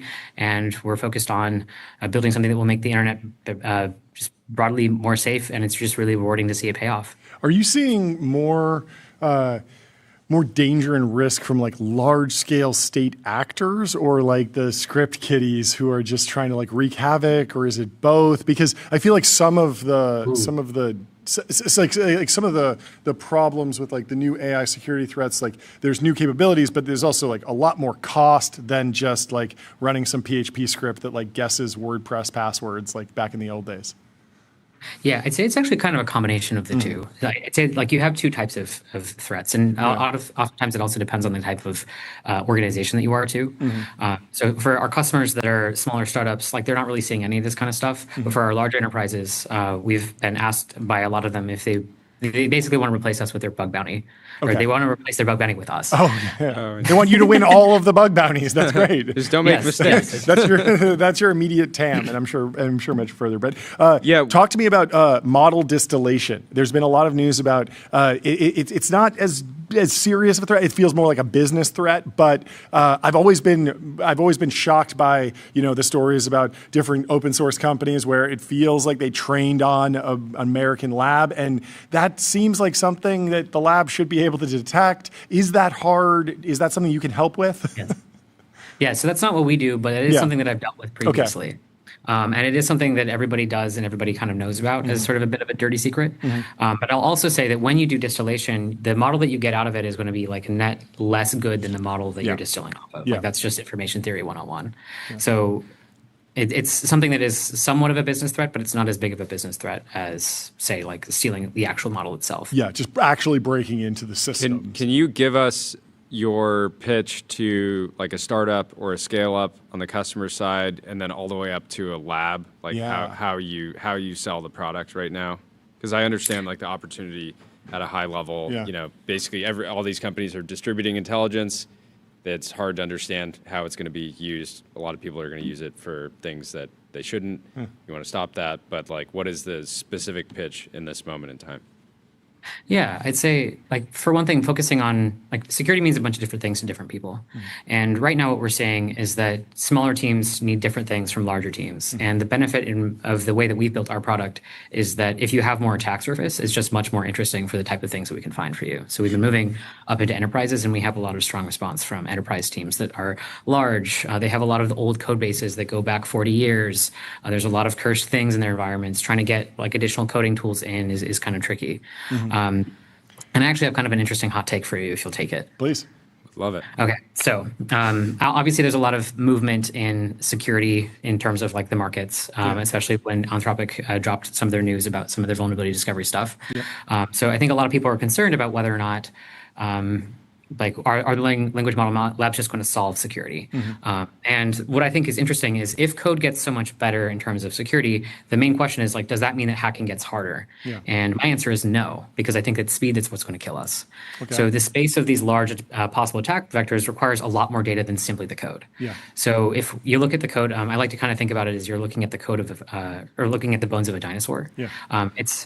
You're going to find a lot of interesting things about structure, but you're going to miss a ton about things like muscles and whether or not they have feathers, and also like pack behavior and like broader things like that, which are also very important for understanding the ecosystem. And that's true of code as well, and it's true of computers. It's easier to find bugs with the code. You know, having the bones is very helpful for us, even knowing that these dinosaurs exist, but you miss so much other stuff, and that is where the real delta lies here. Authentication, for example, is famously difficult to suss out. Like there are not very many, I don't think there are any good authentication scanners out there. But the way in which we've built our product, it's very good at finding auth bugs. And in fact, one of our strengths that we've heard continuously is that like we're very good at finding these weird esoteric things that have existed in bug bounties for like the last 10 years. And we get like pretty nice payouts from that, which is always fun. That's really cool. Talk to me about your take on the forward deployed engineer pattern, model, trend, boom, whatever you want to call it. Are you in favor of that? Are you employing that at this time? Well, that's a good question.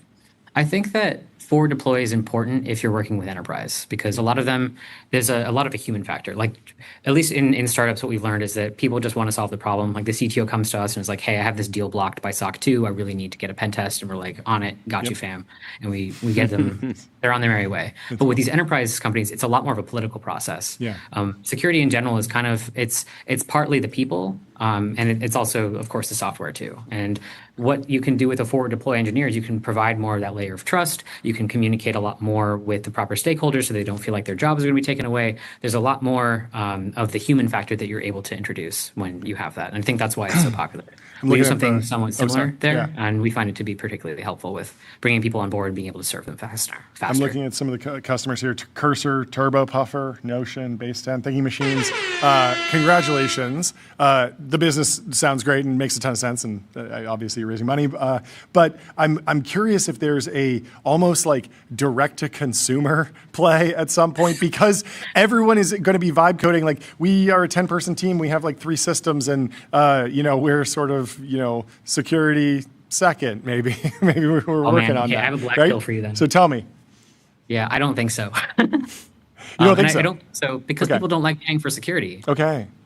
Like, but isn't there another way that you can make it so like, cheap, or bake it in, or partner with a lab where I'm vibe coding something and I get Run Sybil installed, or it's modeled into the system? Yeah, somehow. the SOC 2 example is relevant because that's somebody that's like, I have to do this because I'm selling the software. Blocked. It's hurting my revenue. But we've heard so many things about somebody's using OpenClaw, they're vibe coding something, they're running their business on it, and increasingly it's turning into a system. And at some point they need to think about security. Think about it. We bought hundreds of thousands of dollars of like camera equipment before we bought cameras to secure, Oh yeah, office, right? that's true. And even when we were doing that, we're like,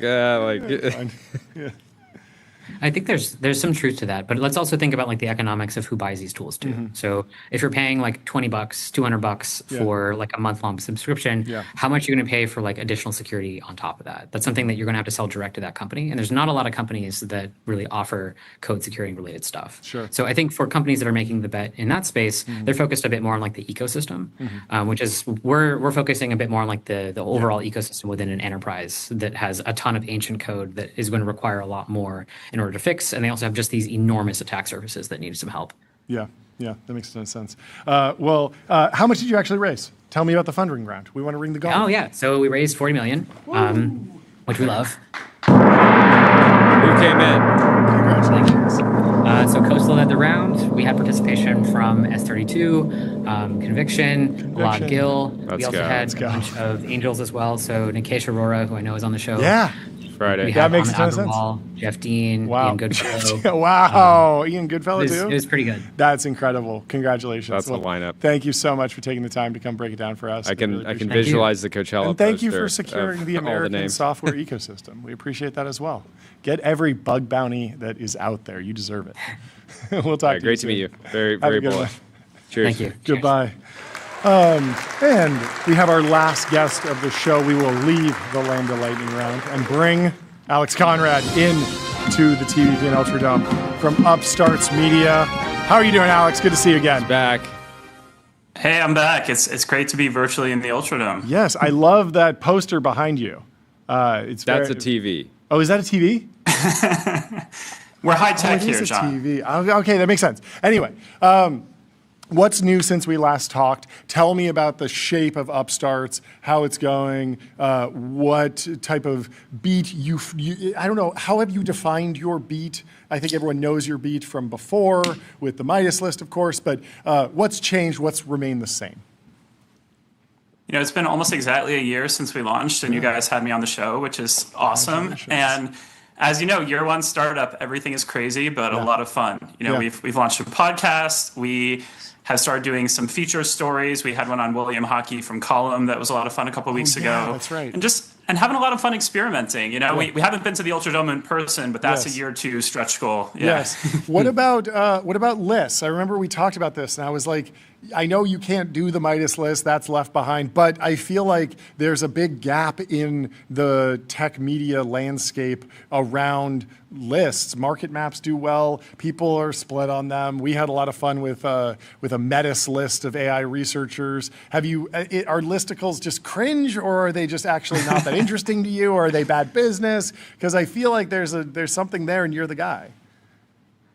You know, I'm sorry to say we don't have that list for you yet, but maybe that'll be a thing this year. Okay. We are trying to do really service-oriented coverage for founders. Yeah. I think, the reality is founders are super busy, right? Yeah. And so are builders at startups. And so our podcast is one commute length. It's a...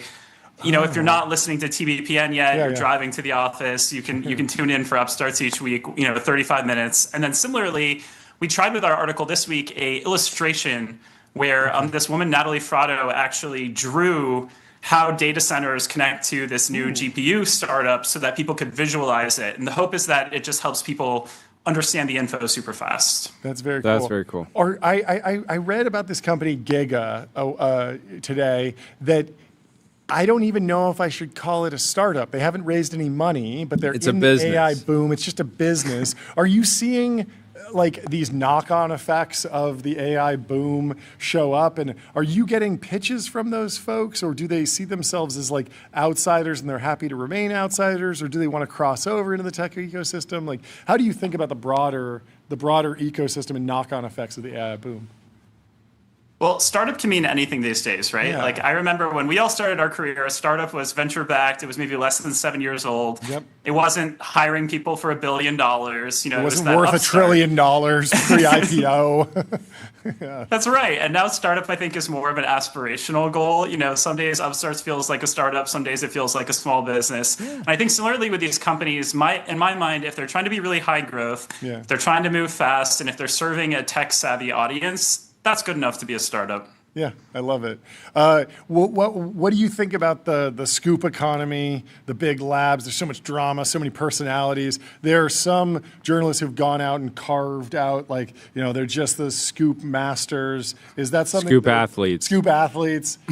Is it trying to get to the scoop hall of fame? As someone who's, I don't think ever had a scoop, I don't know if I just haven't felt a rush. Is it addictive? Like, what are the pros and cons of getting into that side of the business? There is a huge endorphin rush, right? If we're chasing endorphins and avoiding cortisol, I think when you do publish that scoop, it can feel really good. For a while, our biggest story at Upstarts was last summer we wrote about a startup that had left OpenAI, and they had raised a ton of money to do an RL, reinforcement learning company. And when you looked at the spike in subscribers we got, that felt really good in a way. But you don't want to play that game all the time. I think it does end up being like chasing a rush that is not sustainable. And so I think, I will let Katie Roof and those self-described scoop athletes chase it for the love of the game. For me, it's only really relevant if there's something concrete, like a lesson or an insight for that wider ecosystem versus just the horse racing of, hey, these guys from OpenAI raised even more money than those last guys. In terms of the horse race, obviously you ran the Midas list for many, many years. Are there any venture capitalists who are underrated right now, or do you think that there's any like misconceptions in the venture capital community? Because I feel like the strategies have shifted so much, and we're seeing bifurcation between the small funds and the mega funds, and there's folks who are venture capitalists, but they're trading in public markets all day long, or running private equity shops now, or buying hospital networks. Like, the strategies have evolved so much. Like, what other stories are interesting in the venture capital landscape broadly?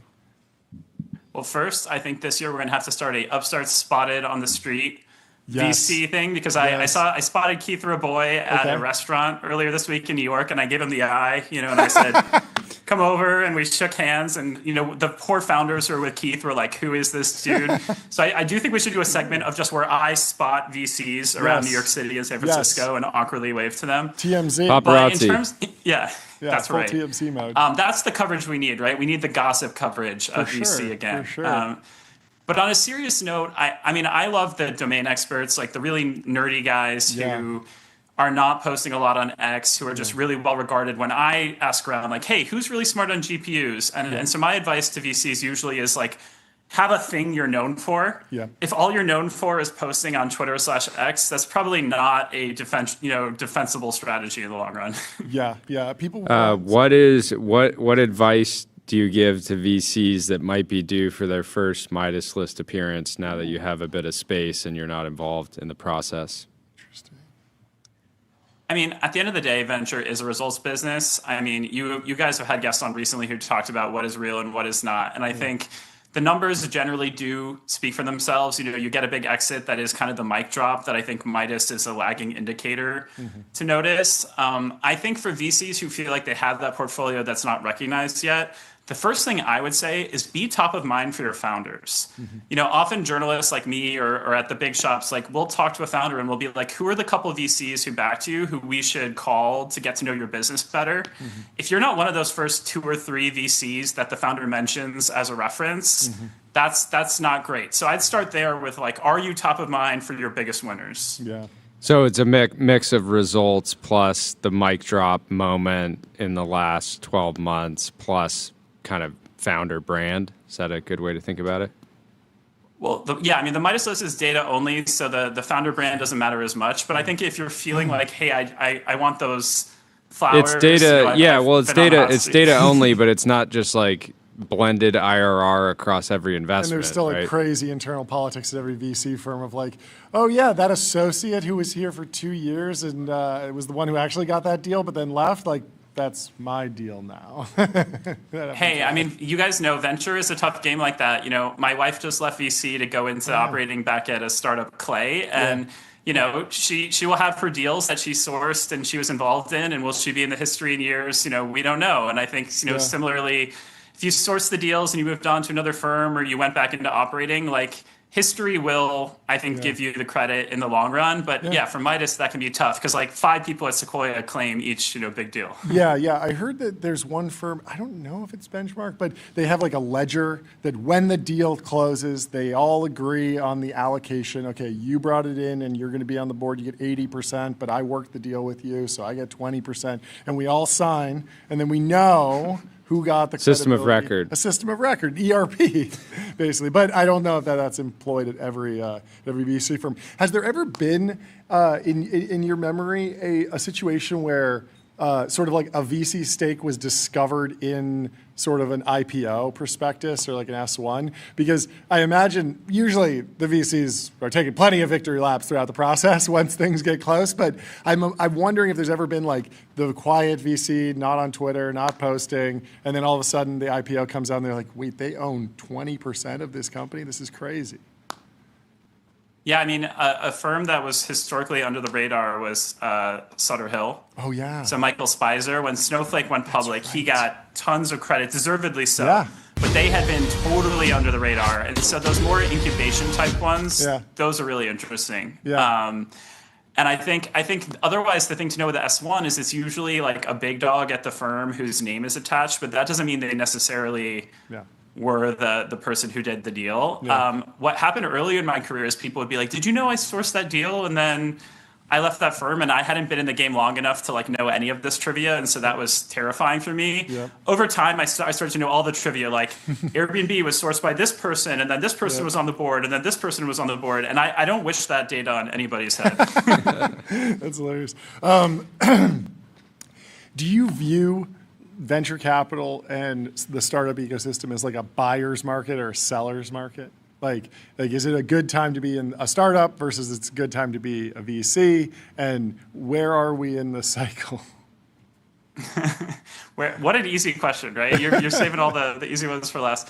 I think, we continue to be in that have and have not market where I think you see crazy valuations for companies that have traction. Yeah. And then I hear from so many startups that are still like, how do we meet these guys? Like, how do we get anyone to pay attention to us? And it's humbling for me that, even though I'm saying, hey, we want to cover startups that aren't getting that coverage, even then there are most that I just can't help or get to. And so I think I would encourage people to get away from the buzzwords, especially get away from Silicon Valley. And there's still plenty of companies that are not getting funding. Yeah.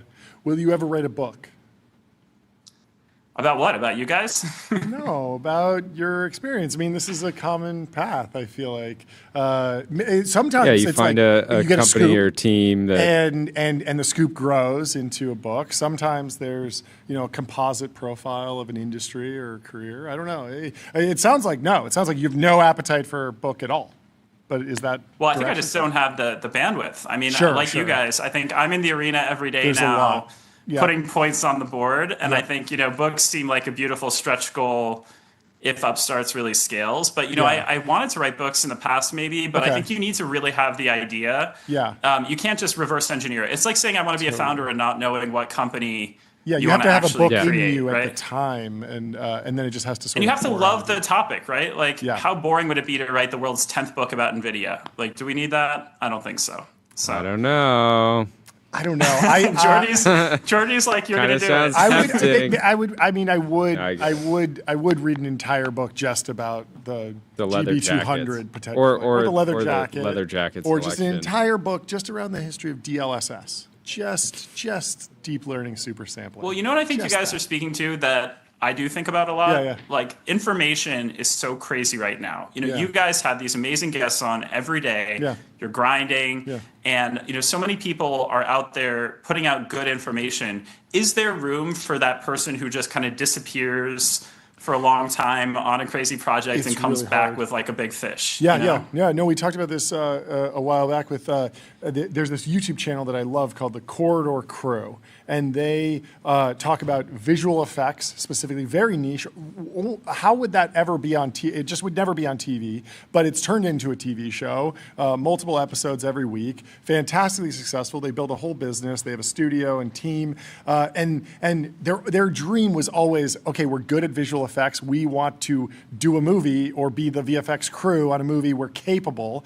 But they kept building up their YouTube business, and every time Hollywood would come to them, they would say, yeah, we'll give you, we'll give you 300K. And they're like, but our business is making $1 million now. And they say, okay, it doesn't work. And they come back and be like, you know what? We're ready. We got $1.5 million for you. And they're like, but our business is doing $3 million. Like, we can't step away. And so this tug of war is always happening. And I feel like the book is the same thing where, can you really turn off the podcast, or can you turn off the reporting, or can you turn off all the other yeah, I mean, I've just come back to this as like legacy media brands are the best place to go, fishing. Sure. Because they will say, yes, we're going to pay you a salary and you're going to go work on the story. Yeah. And you might not be able to show any real results for a longer period of time. Doesn't work that well for a Substack model where you got to show value multiple times a week. Yeah, that's totally true. I mean, every week I feel like I got to win the week. I feel like I'm proving myself to my audience every single week and day. No, we feel the I same will way. say, we are doing these quarterly profiles now. Hockey was the first one with Column. It's great. I think we have a really cool one cooking for the second quarter. And the dream is that maybe we put 4 of those in a little booklet. That'd be cool. That can be on a coffee table, and maybe we start to get into print and have fun that way. But it's baby steps. Yeah. That makes a lot of sense. Do you have sort of a media critique take on like the future of investigative journalism, where that might exist, what the funding model for that is? Because it feels harder than ever to have a journalist go and spend a year on something that may or may not work out. Yeah, I think the short answer is that I agree with Jordy in a lot of ways that you do need the sort of big shops that can still weather the storm for someone. At Forbes, I would be hunting that big cover story and do it and then recharge my battery, while other people were kind of putting up the singles and the doubles. And now it's like you need the singles and doubles and then you look for the home run. So I do think a team is important there. But one thing I would challenge people to think about is there a way to fund a project for a year? Like whether it's Patreon or Substack or something like that, where you do a year or even a multi-year subscription where you say, we're going to give you money up front. Do the best, craziest thing you can do in that time. And, it can be as few as one thing. Yeah.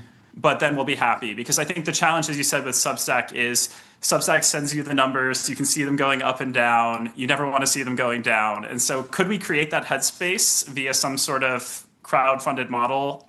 I mean, I would love to see the innovation. Yeah, it seems tough. Well, thank you so much for taking. Let's hit the gong for a year. Is it actually the year, the first year? Did you hit the anniversary yet? Or is We're it a week away. Can a we week hit away? the gong anyway? We're gonna hit it. Thank you Great so to much. catch up, for taking Alex. the time. Great to catch up, and we will talk Give to our you best soon. to the team. Goodbye. Cheers. All right, see you guys soon. Here's some advice. Don't buy AirPods. You need the Sony WH-1000XM5, WH-CH720N, WF-1000XM5, CH520s. Get those. Just pick those up. That's what Dylan I can't believe how mainstream this post is. Whoa, I didn't realize 150,000 likes. What is Sony doing? They need to rename their products. Just call it like the Sony, I don't know, HeadPods or something, headphones. They should, I mean, people say XM4s, which I think is the last 3 digits. That's what they refer to them, or the last 3 characters. That's what they refer to the headphones as. And so people just call them XM4s. But rough with the naming schemes. Anyway, thank you for watching. Leave us 5 stars on Apple Podcasts and Spotify. It's been an honor newsletter to at be with you TBPN, today. and we will see you tomorrow. Rolling flashbang. Goodbye. Boom.